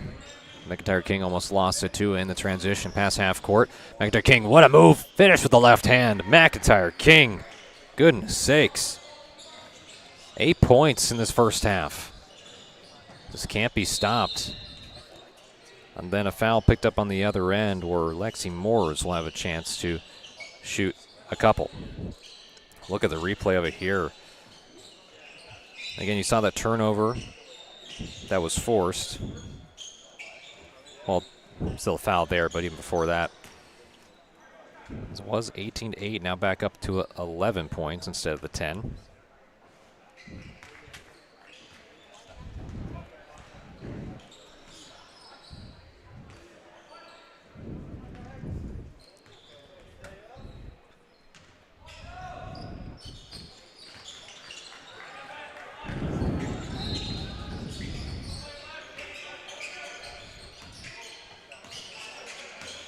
And a quick sub as Giz will come out, and Kia Simmons plays for North Preston, Nova Scotia. Will go to Auburn High in the fall.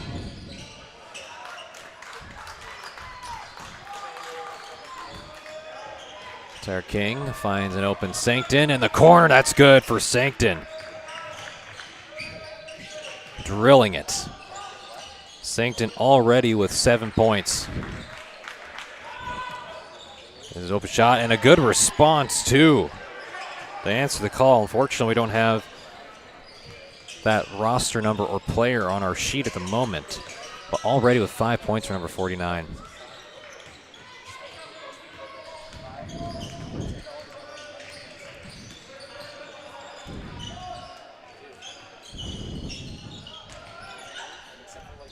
Good pass inside on the cut. McIntyre King all over it. Got a deflection near the baseline. They'll be dribbled back out.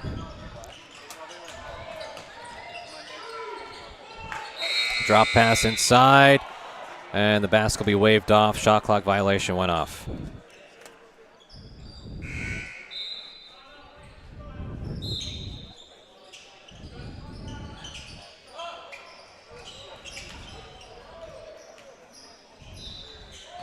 And a timeout taken here in the second quarter. So with that timeout taken, we will keep it here, of course. Talk a little bit more about some of these players and their Canada Games experience. You see some of the replays courtesy of our producer, Dylan. Again, shout out to, again, the Maritime Athletic Profiles. Doing a little bit of double duty here with this Atlantic Canadian Showcase. So we have Alan April doing the call for the boys' games that are going on currently. As you can watch that again on the Maritime Athletic Profiles YouTube live stream, which is what you're currently seeing right now, except for the girls. I'm just talking a little bit about both Team D and Team B. You look at just the wealth of experience that each of these players bring. I mean, you have, of course, Kate Spencer, who played for the Nova Scotia U15 team. Aaron Duty played for Newfoundland U15. And again, these are some of the players that didn't have the opportunities to play, because in order to play in the Canada Games, you have to be 16, 17 years of age to be eligible, if I'm not mistaken. And of course, you have like Julia Giz, played for the PEI Canadian Games team. Anna Keach played for the New Brunswick Canadian Games team. along with Riley McCartney, who played for the U15 New Brunswick team. And, of course, Molly Sankton and Olivia McIntyre-King getting some experience playing for the Nova Scotia teams, as what that team ended up winning bronze in that Canadian Games tournament. And for Team B, talked a little bit about it, but also Luigi Ezekafor from Fredericton was on the New Brunswick U15 team. Ella Fick was part of the PEI team. And Lauren Gillis and Clarita Saeed Gillis with the Newfoundland team, as well as Clarita Saeed with the New Brunswick U15 team. As that falls in again, I believe for McIntyre King, it's just been all gas so far.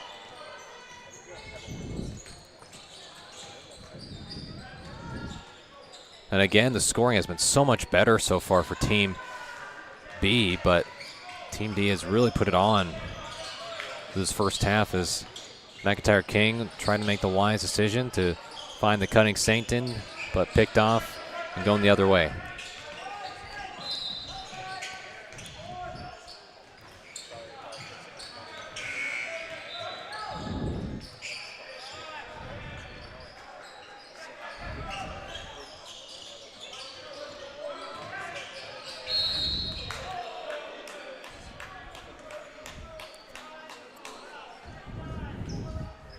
McIntyre King will dribble it up.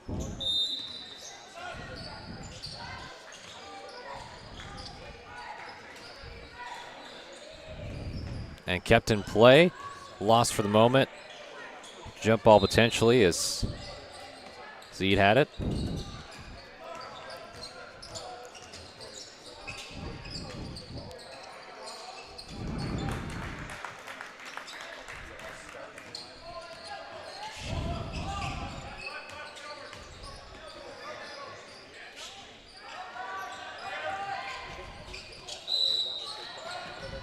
A good drive and take and make for Ellie Fick. The one lone senior on this roster.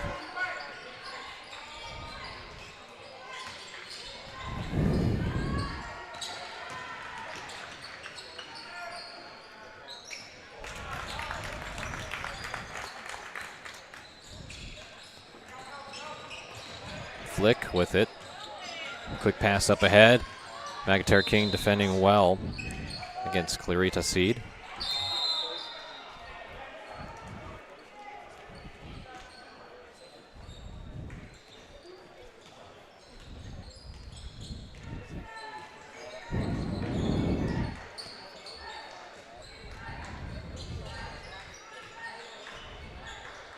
Pass inside. Lost and taken away by Moores.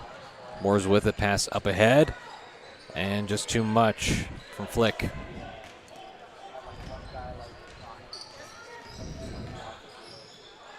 Past the corners, this has been a fast-paced second quarter for both teams. Another chance for Simmons. And that's good. Mid-range J from Riley McCartney. Did have the 1-3 earlier, so already up with 5 points. And that's a good make.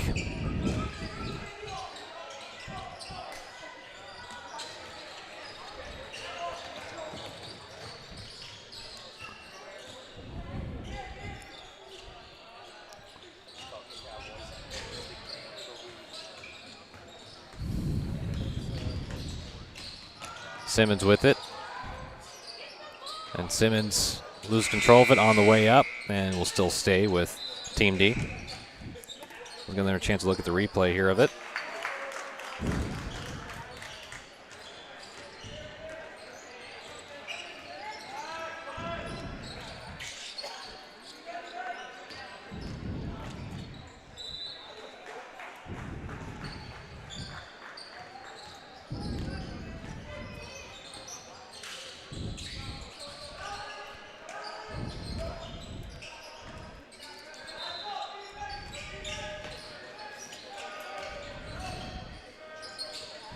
Pass inside, just kind of throw it up a prayer, and shot clock violation it should have been, as I think everyone was confused on that one.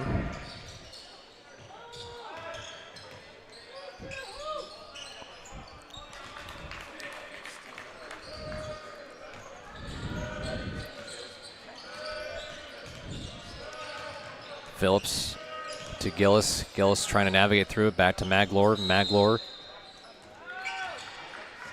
And we'll go against Team B. And it'll be a turnover in favor of Team D.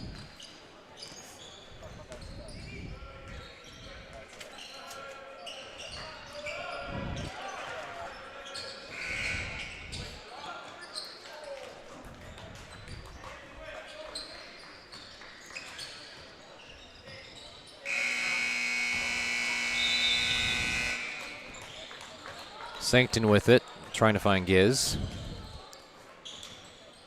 Giz trying to drive. Tough shot put up, does not fall. Here comes Flick, and that's turned over, stolen away by Sancton. Sancton going the other end, going against Maglor. Some contact, but no call.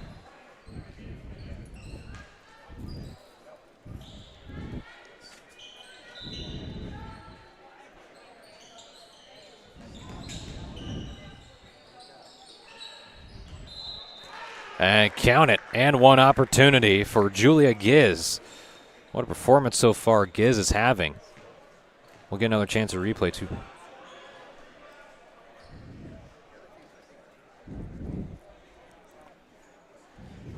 Yeah, just got a little bit of a contact, not too bad of a finish.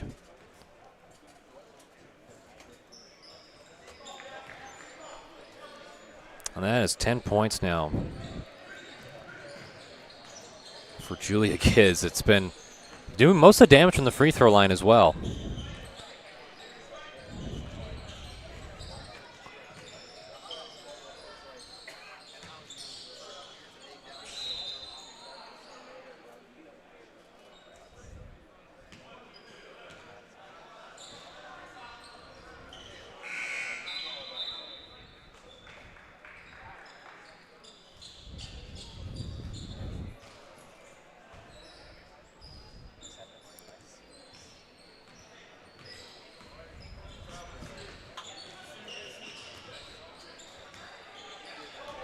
Simmons has it. Looking for options, trying to find a cutter, no one there. Simmons hands it off quickly to Duty. Duty with it. Spencer has it for the moment. Sancton is going to try to fade it into Simmons, and a shot clock violation. Again, so far for Team B, they're starting to ratchet up the defense a little bit to make it a little more difficult to find some of those passing lanes that were available earlier back in this first half for Team D.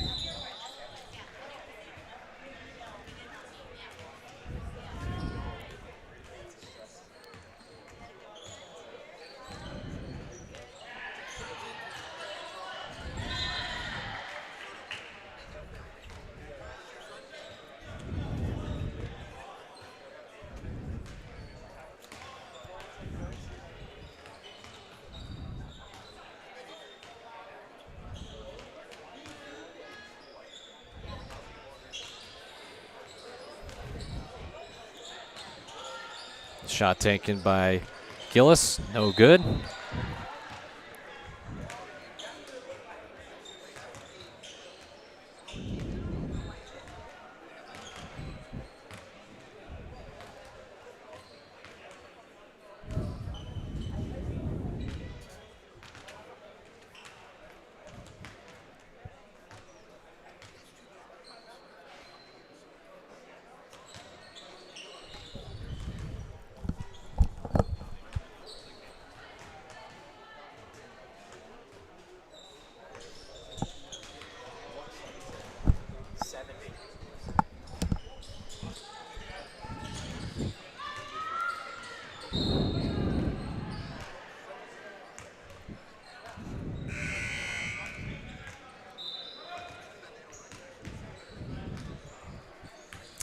And a timeout taken after the free throw split. So with the timeout taken, we'll take that timeout as well as you're watching this matchup between Team D and Team B on Maritime Athletic Profiles YouTube live stream. We'll be back with more coverage this Atlantic Canada Showcase in just a moment.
Audio smoke.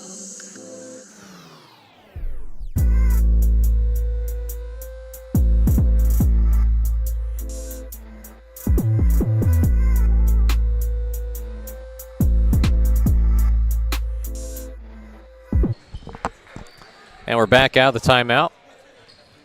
Less than 2 minutes ago in this first half.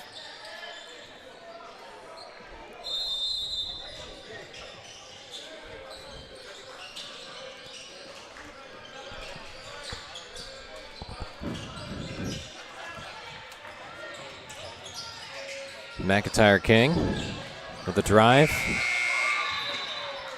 Lost the handle of it. Ended up being a jump ball that goes to Team B.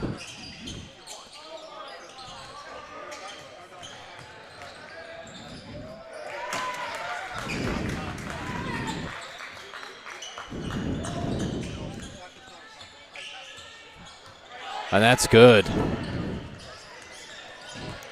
Fortunately, we don't have 70 on the roster for Team B. I want to say that might be Pelvinov, maybe? Did cover Pelvinov back at Horton High School. And just tab it short. Pass out, trying to find Flick. Doesn't go that way. Team D with possession.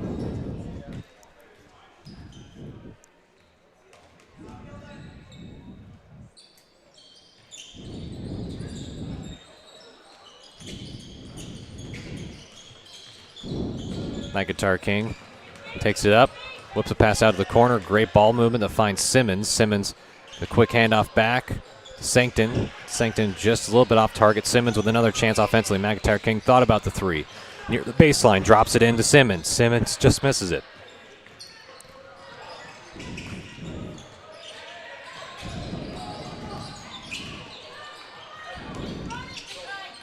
McIntyre King, no one there besides Maglor, gets fouled, and McIntyre King will go to the free throw line for a pair with 19 seconds left to go.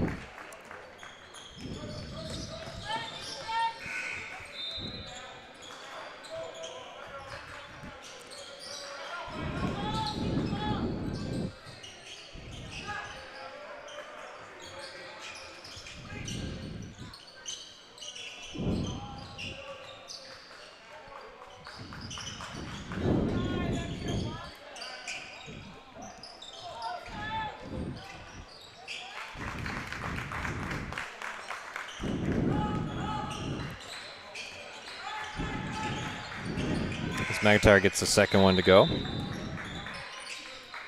And another timeout taken. And we'll keep it here.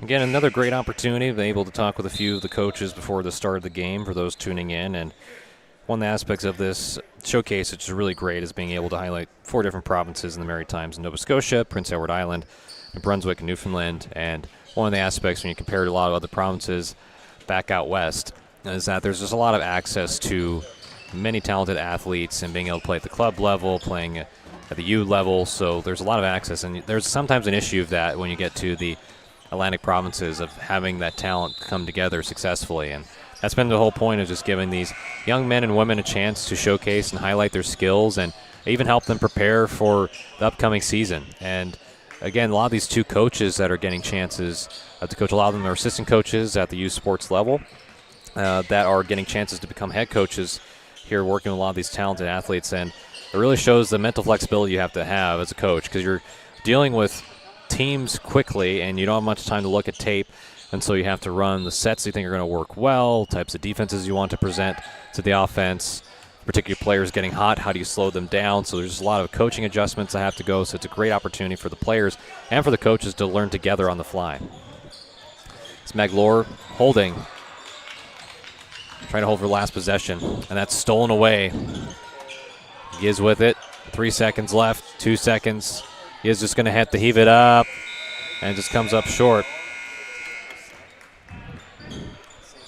And so far, Team D up 38-23 heading into the half. Again, some of the players to note: Julia Giz did a lot of the damage on the free throw line with 10 points in total. McIntyre King with 11 points and a half, along with Molly Sankton with 7, and Riley McCartney with 5. So just some of the key for Team D and for Team B. Lauren Gillis had a few baskets, along with Clarita Saeed with 4 points, and a few others. I believe Pelvanov had a free throw and a make for 3 points. I also believe Zekafor also had 5 points on top of that. So that kind of wraps up some of your first half stats from this one between Team D and Team B. We'll step aside and give you halftime, then bring you back with the wrap-up, starting with the second half and third quarter. So don't go anywhere, folks. It's a good one.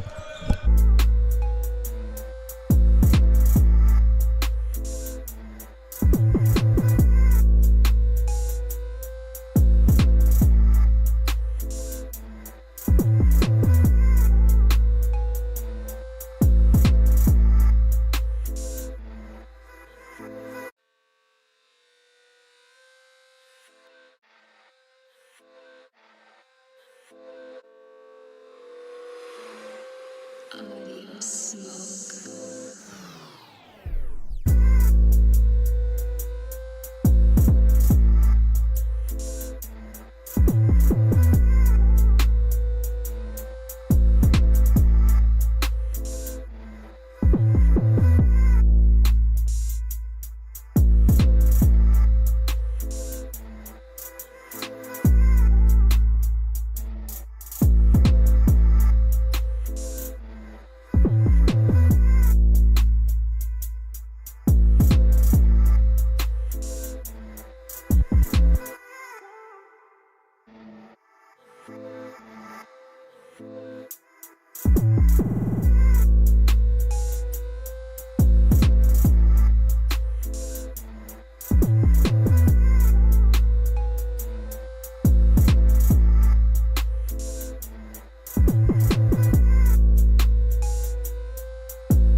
Audio smoke.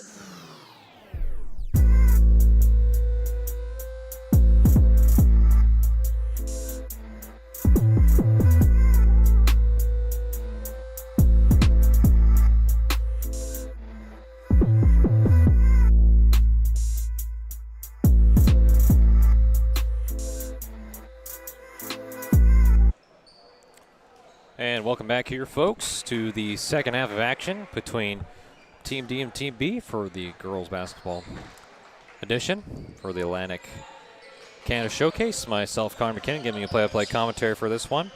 Of course, joined by the rest of the crew from Maritime Athletic Profiles for this matchup. It's been a good one so far, 38-22 lead in favor of Team D. Led by coaches Carly Yepes and Sid Widmeyer. A lot of coaching experience on that bench for Team D.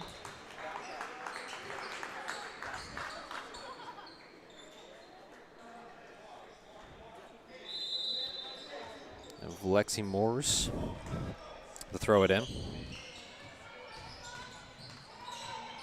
And a good take by Magalore to get it going to open up the third quarter.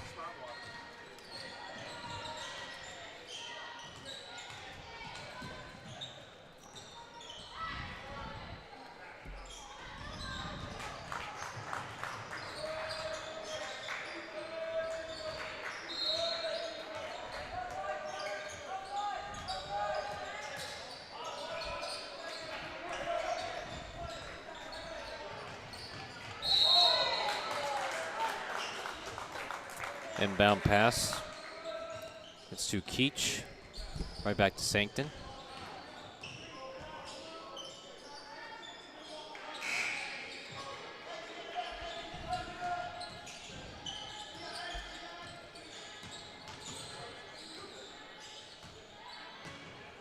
Here comes a drive from Sankton. Off the rim a few times and out.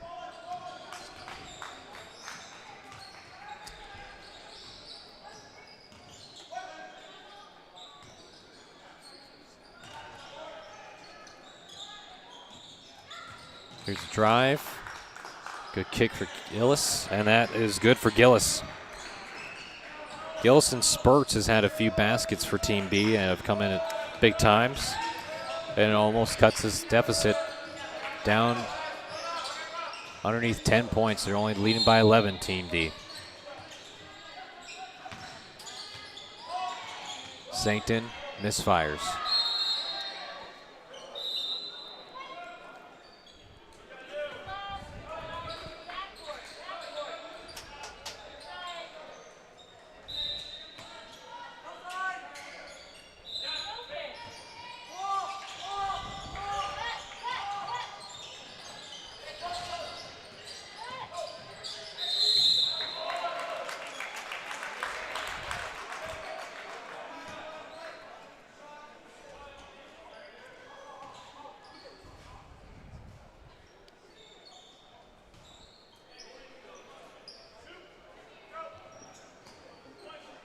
So some free throws from McIntyre King.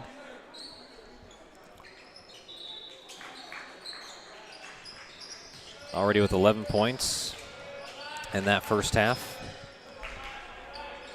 Trying to get the first points to open up the scoring for Team D in this third quarter. And does.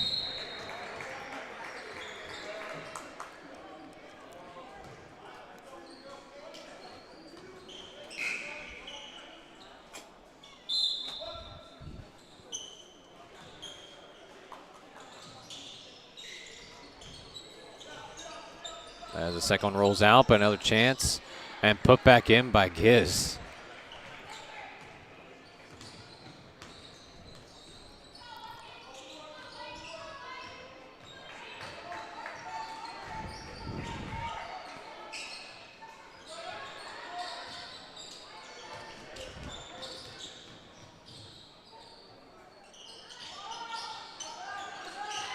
That's good, a three-point make from Lexi Moores.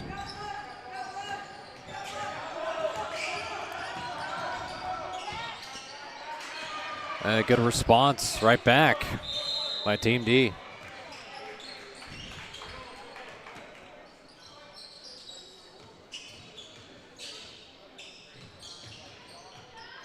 Maglore, no one there, misses. Rebound and taken away.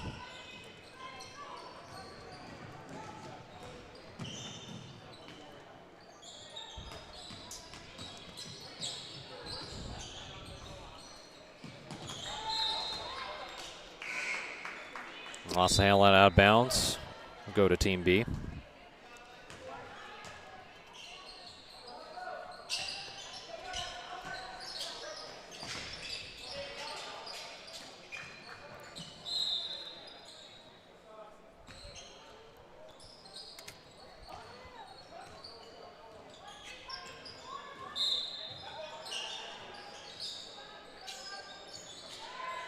Good pass, good opportunity, good finish.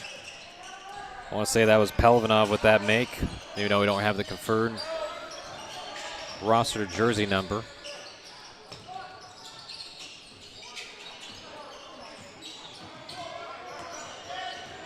McIntyre King always constantly moving with the basketball, no matter what, never staying stagnant, never being in one place at the one time.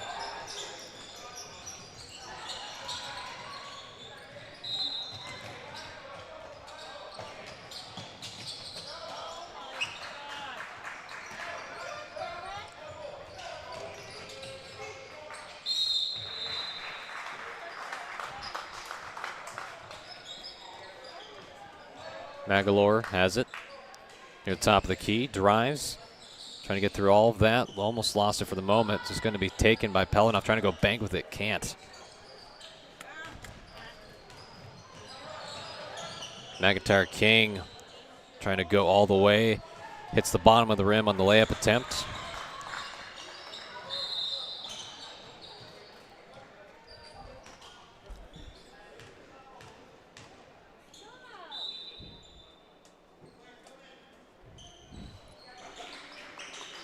So McIntyre King will come to the bench.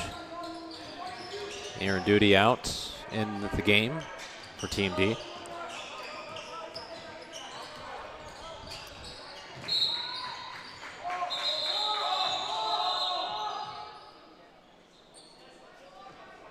And unfortunately, incidental ball from the boys' basketball game going over to crossing over to the girls' court.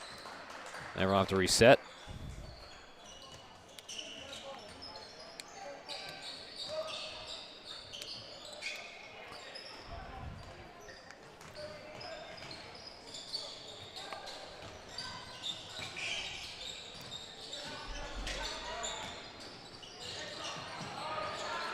Trying to get into the post to Giz. Back out to Duty, and the pass over and the layup, and the foul though before that was even attempted by McCartney. Go to the free throw line for a few. We'll get another chance to look at here on the replay.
Lost for the moment. Giz with it. Giz drives, throws it out to try to find Flick.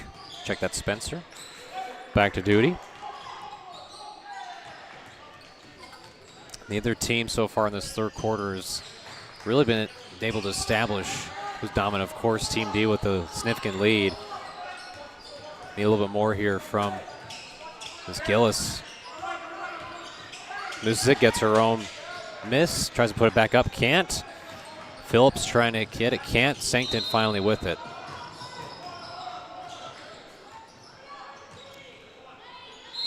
And a fight for it with Spencer. A tie-up jump ball.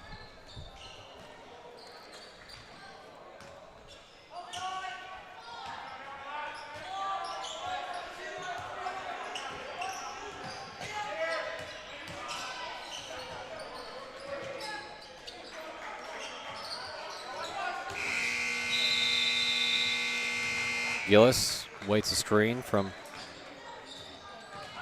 Ezekafor. And a good make and take from Morse to get on the board. Had the 3 earlier. Now that makes it 5 points total for Morse.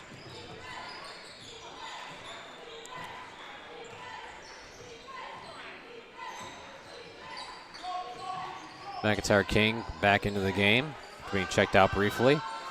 Top of the key, shot just offline for McCartney.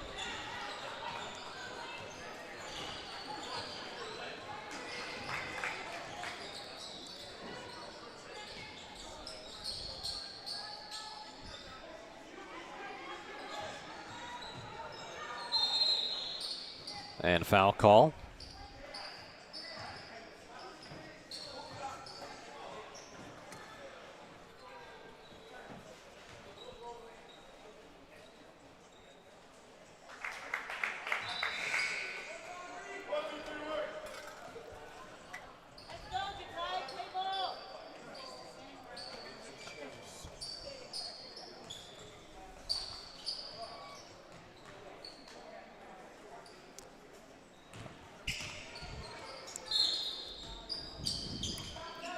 A little bit short for Ezekafor.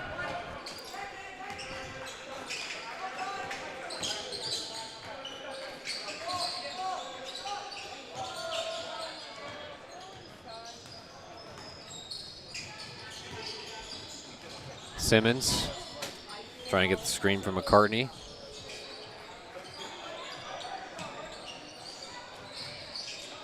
McIntyre King bobbles it, gets it back.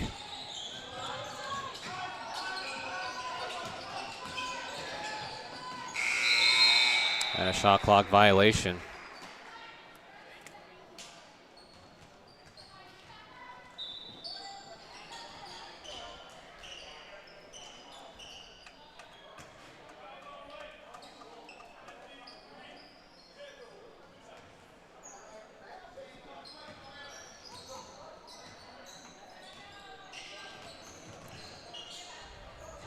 Good pass out to Saeed.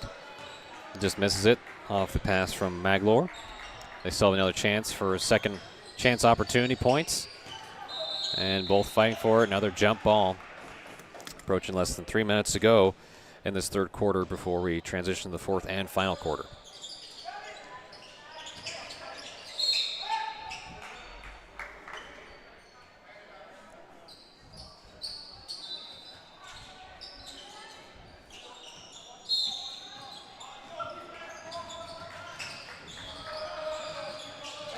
And a drive and just missed. And a fight for the loose ball. And another jump ball and tie up.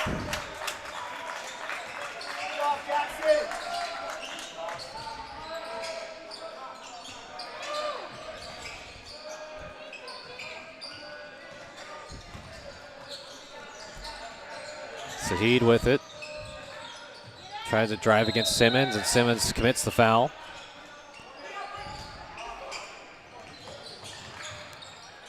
Getting a look at the replay of it.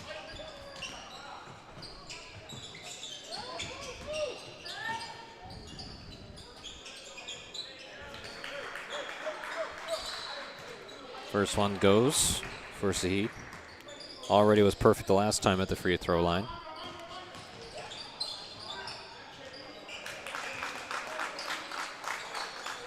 And remains perfect from the line once more.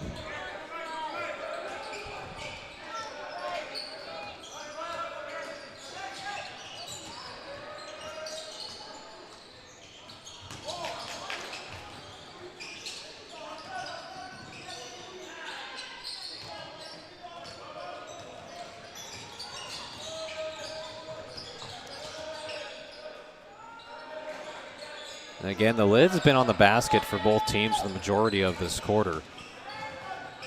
Defense starting to tighten up a little bit, as you can see there on display.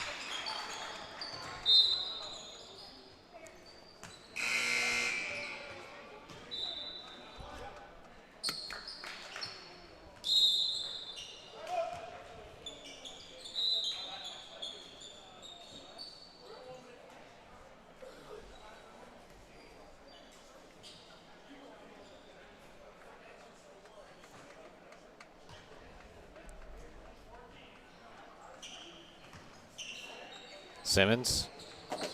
The inbound pass to McCartney. McCartney trying to go down low to Keach.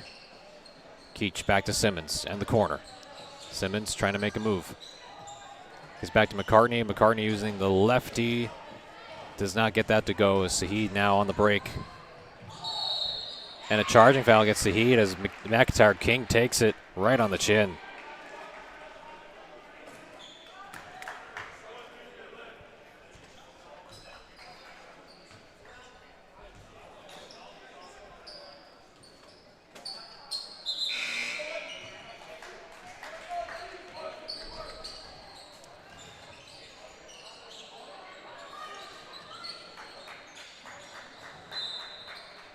And lose it out of bounds.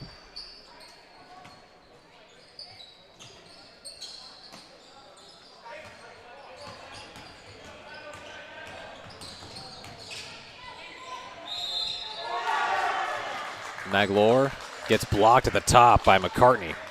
McIntyre King on the fast break. Stops, drops it in the bucket.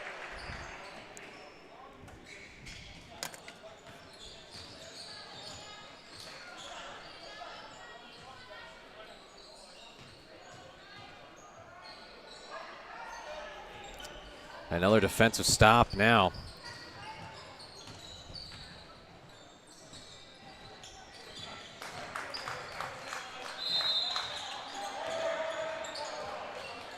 Another stoppage in play. And more free throws, this time for McIntyre King.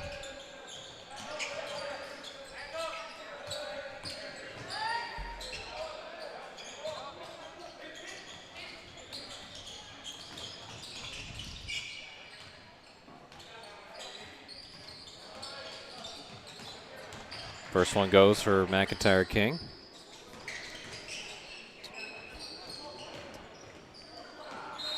Already up to 15 points, McIntyre King. Make it 16. Less than a minute to go in the third quarter. Magloire. Flick. That's stolen away by Keach. Keach stops, pops, no. Rebounded by Saheed. Saheed will bring it up the court. Finds Moores with it. As Saheed thought about taking it, decides, no, I'm going to blow past everyone and go right into three defenders. And a foul going against Team D.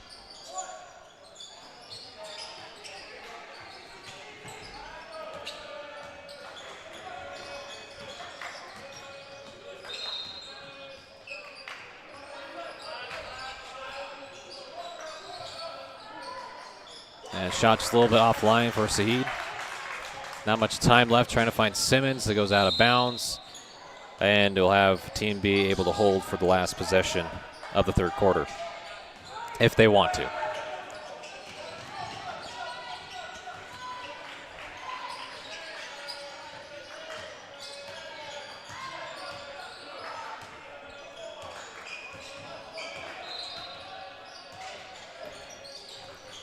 And with about 1 second left, or 1.8 seconds left to be exact, maybe try a half-court heave here. And not much there. As that wraps up this third quarter, 48-36 lead in favor of Team D as we transition to the fourth and final quarter. Again, McIntyre King has been all over the place with 16 points, really good on-ball defense. Crane the ball, turnover, but not to be outdone. Team B has had their moments too. Clarita Saheed started playing fairly well in that third quarter along with Lauren Gillis. And Mia Magloire also facilitating, moving the ball around, so a lot more to go as we end the fourth quarter. So we'll step aside and bring it back with coverage of that in just a moment.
And welcome back here, folks, to the fourth quarter. Girls basketball matchup, Team D against Team B. Team D up 48-36 heading into this fourth quarter. So we're following this. This is the Atlantic Canadian Showcase. Again, highlighting some of the top-level players at the high school level from Nova Scotia, Prince Edward Island, New Brunswick, and Newfoundland. Myself, Connor McKinnon, giving you play-by-play coverage of the matchup.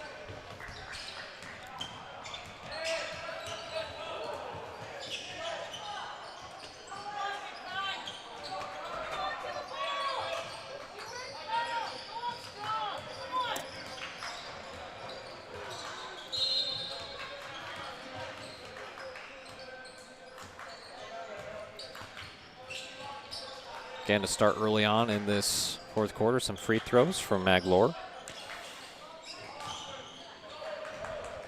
Already with 5 points this afternoon.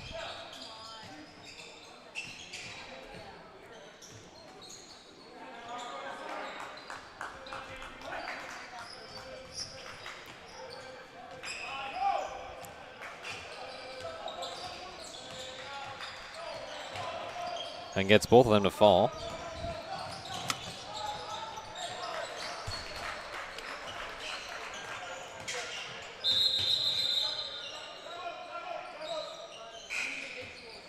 McIntyre King has had a stellar day.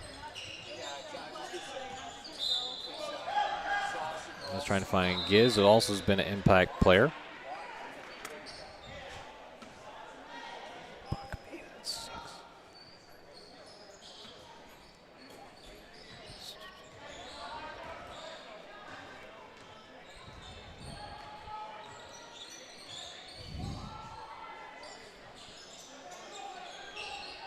Pass inside, trying to find Maglore, can't.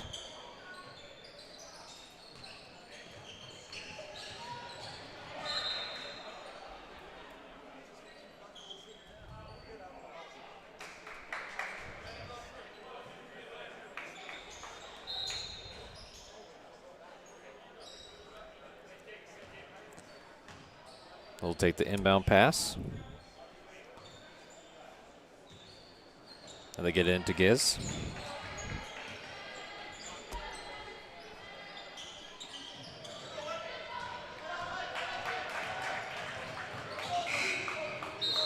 McIntyre King try to rip away from Sahid. No dice and some free throws.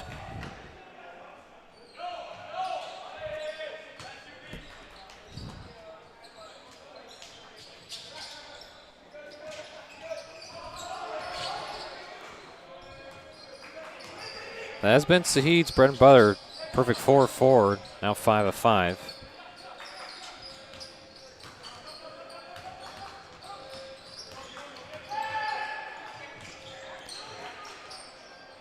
And this cuts it in. Single digits now, only an 8-point lead for Team D at the moment.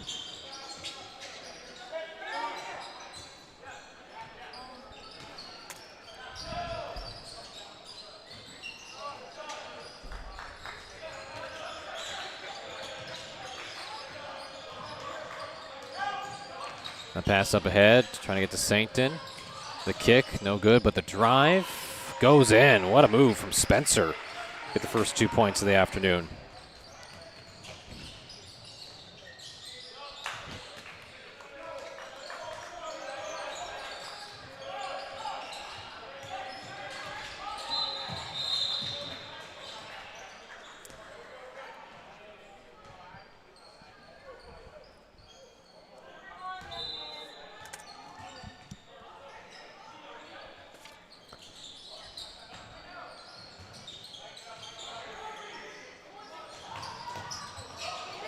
Shot does not fall. And rebounded, and McIntyre King leading the charge.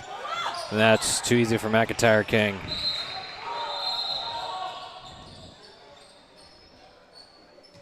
Again, another loose ball that trickles over to the girls' side of the court and has to stop play.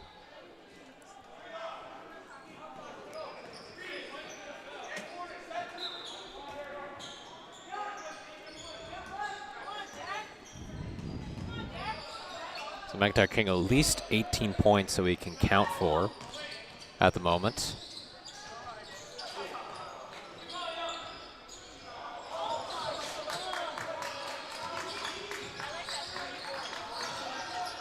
And the jumper does not fall for Peyton Phillips. Pass out ahead to Sankton. Sankton. Spencer back to Sankton. Just misfires. Giz stays with Team D as Giz maybe got a piece of it, but they're saying went off Team D player. And a sub. As Spencer will have a seat. Keach back in.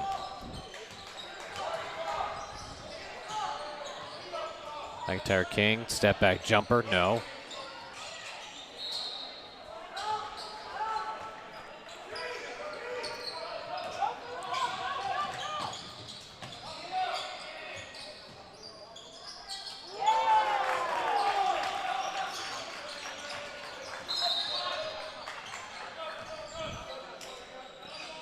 And there's a jumper that just too strong from Gillis, who's had a pretty good day with 8 points.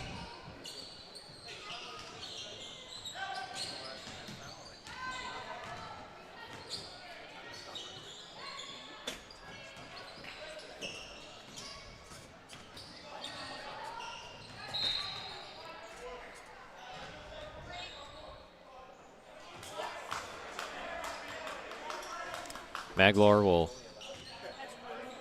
inbound it.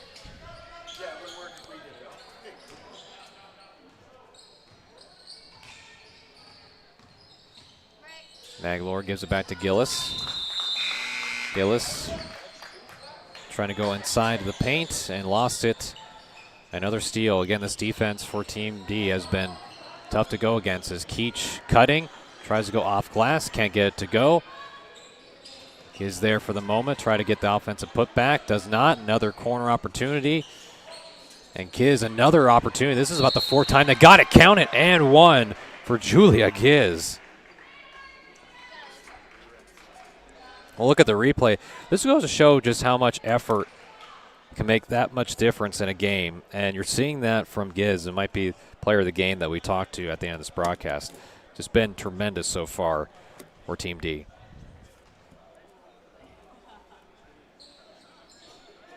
Gets a free throw to go.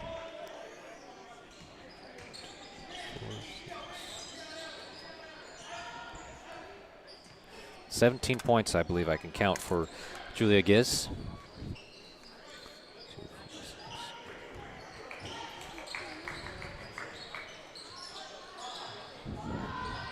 And there's a shot that falls true for Gillis. Good response.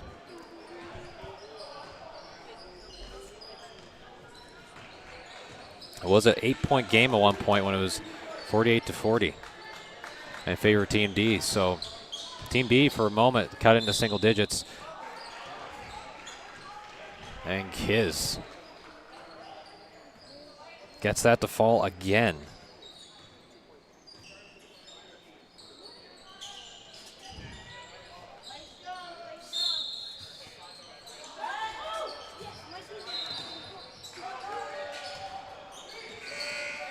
And foul against Maglor. McIntyre King, again, so tough to play against.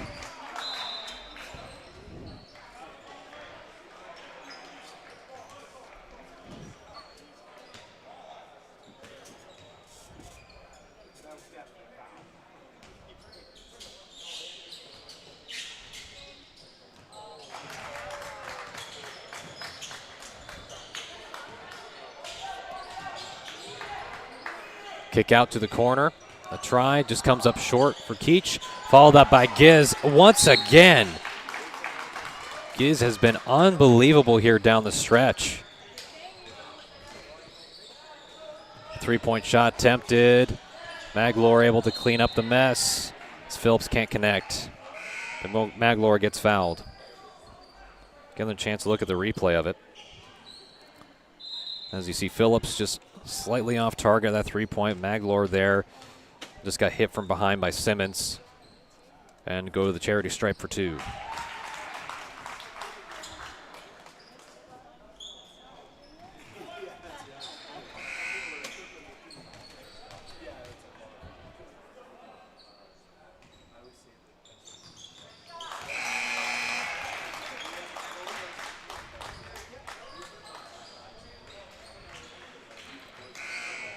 against both of them to fall.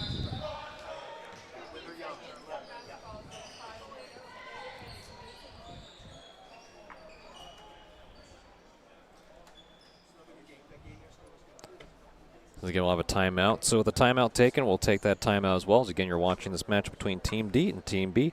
The Atlantic Canadian Showcase on Maritime Athletic Profiles YouTube live stream. We'll be back with more coverage of the event in just a moment.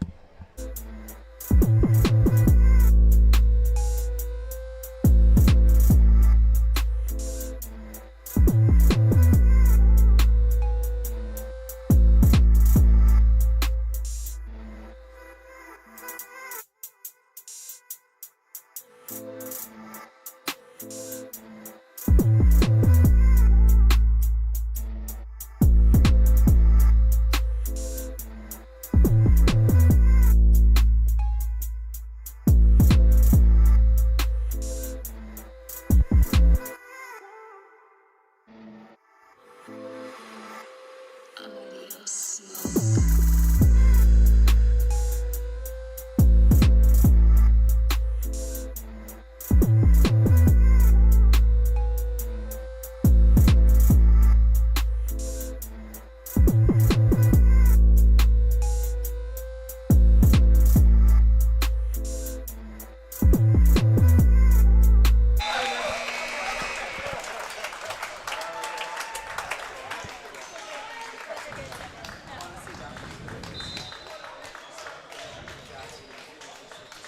And welcome back here, folks, to the fourth quarter. Already halfway through this one.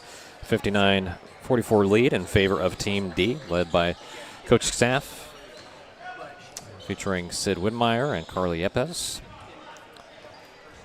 Get a lot of experience here in the Nova Scotia coaching scene. Yepes and Widmeyer, all former players in the Atlantic University Sport Conference. Bring a lot of coaching experience for this young team.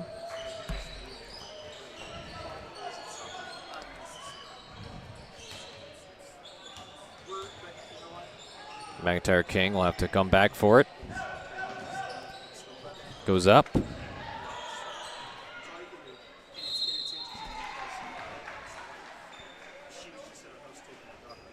And a foul.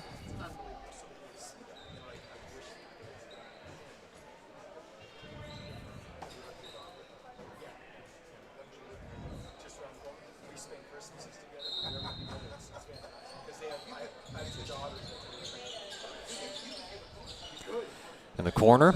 That's good from Sancton.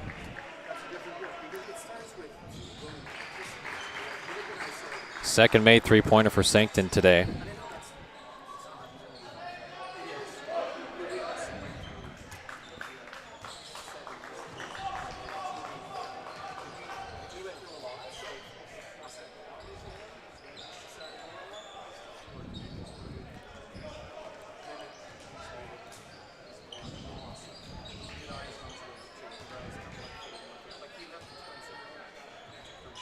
And that's a good three-point make by Phillips, who gets the tray to fall.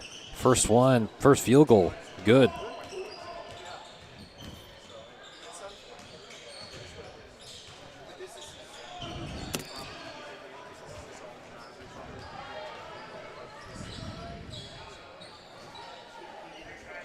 And a good tough make for Gillis. So a couple of tricky baskets. I mean, we're coming less than 3 minutes to go. Love the effort. Just they'll need to get more stops here and points to go.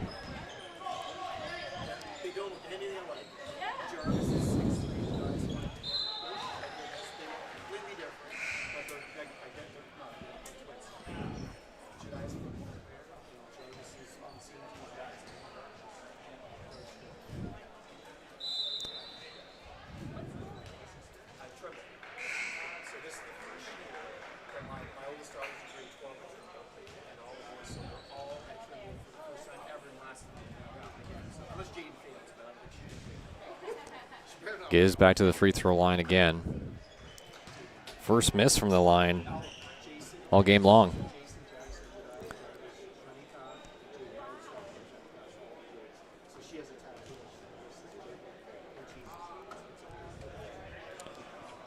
And 20 points now for Julia Giz.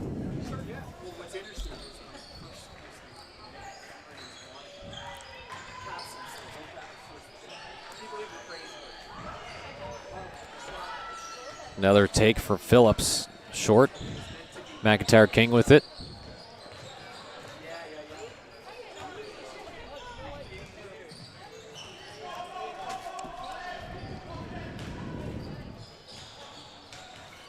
And a good follow. And put back by Okafor.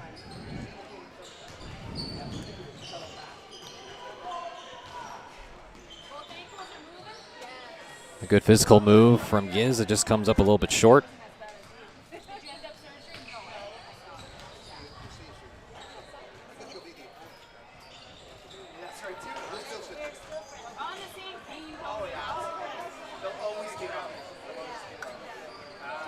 McIntyre King picking it up, stops on the dime. Back to Sankton. Sankton gets a screen, a little bit of space, takes the mid-range jumper. That's pure.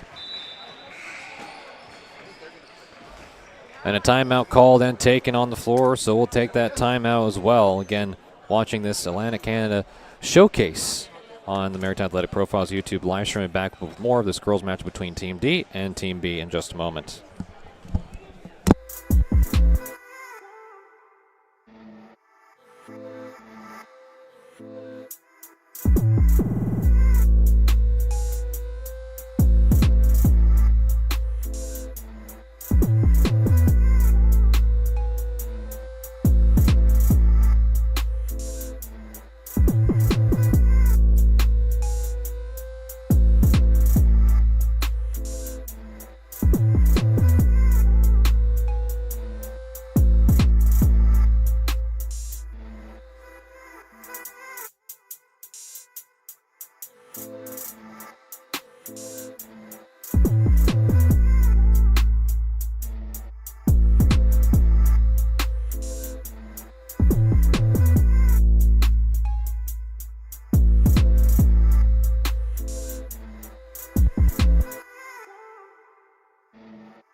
And welcome back here, folks. Minute 32 till we get to the final of this contest. Make sure to stick around because we will have a post-game interview after this one. We'll figure out who our player of the game is and go from there. I have a feeling it'll be Julia Giz, but we'll have to wait and see. Corner shot taken. No good.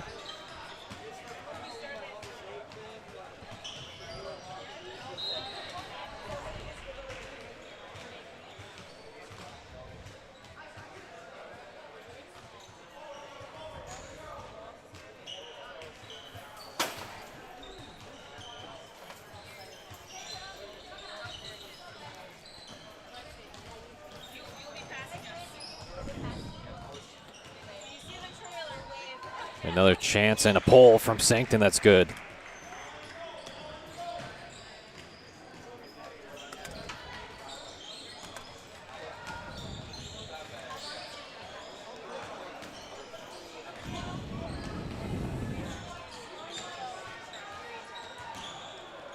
No good on the try. Less than a minute to go here. Poked away. Still going to stay with Team D.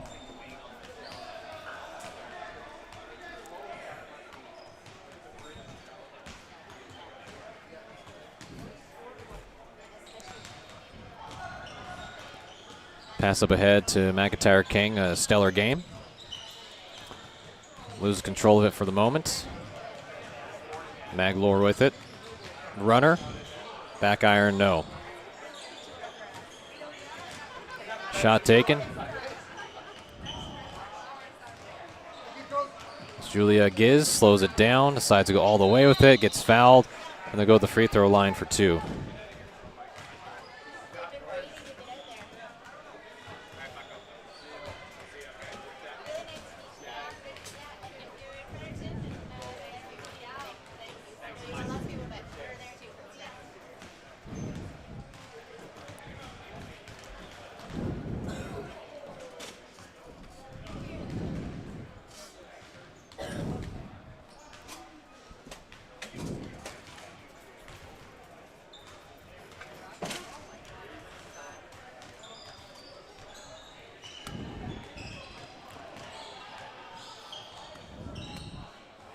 It looks like McIntyre King will look to dribble it out, and a victory goes to Team D over Team B. Some of the leaders again: Julia Giz, Olivia McIntyre King, Molly Sankton poured it in, Riley McCartney, and Kia Simmons played some vital minutes off the bench along with Aaron Duty.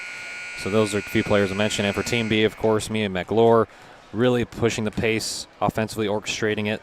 Lexi Moores came in and contributed off when needed, and Laura Pelivanov had a few points here and there along with Peyton Phillips that drained that three late in the fourth quarter.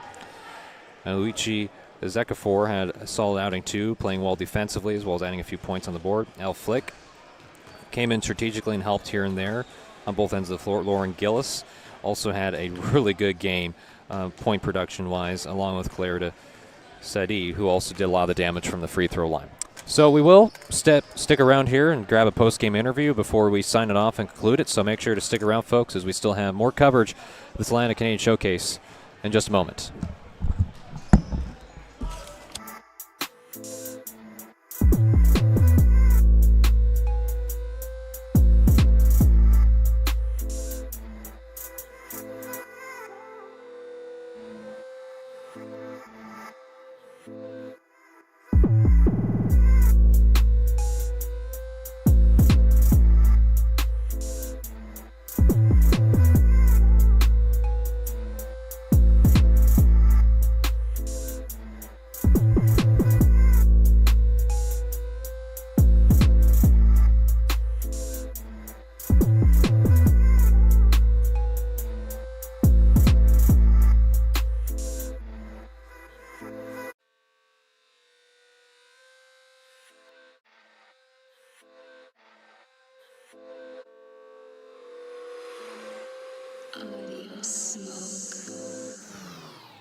Take two. All right.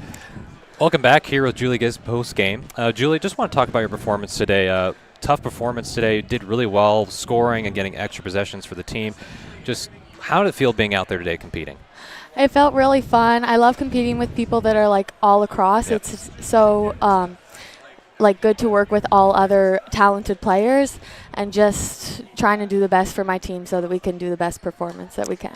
Yeah, and when you think about this experience being part of the showcase, just your personal experience, how's it just been for you? It's an honor to represent like PEI at this spot, and it's like a great opportunity to get so many universities and colleges, and with the nutrition, and just it's a great experience to have overall. Yeah. And one last question before I let you go, when thinking about just being part of the showcase and getting this experience, if you were to kind of project forward, what do you think this learning experience is going to do for you for your development on the court? I think it's going to prepare me to work with a lot of other talented players, and it's prepared me for recruiting processes for university, and just doing the best I can, as well as like trying to keep up with these long days, like with the practices, and like keep my body able to perform. And again, just because you mentioned it, was it planned for you eventually to get to the next level and play university ball? Yes, Yeah. play youth sports. That'll be awesome. Well, Julie, appreciate you stopping by. Hope you enjoyed the tournament. Hope you enjoyed everything, and appreciate you stopping by for post-game coverage. So Thank you. I'll sign you off and let you go. Okay. So go celebrate with your team. So. Okay, thank you. No problem. Yeah, go for it. Okay. Good. And that was Julia Giz post-game after this one. So for myself, Connor McKinnon, and the rest of the crew from Maritime Athletic Profiles, we'll end this broadcast as you were able to watch the Atlantic Canada Showcase, highlighting all the great provinces in the Maritimes. So that will do it. And until next time, everybody, be safe.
Audio smoke.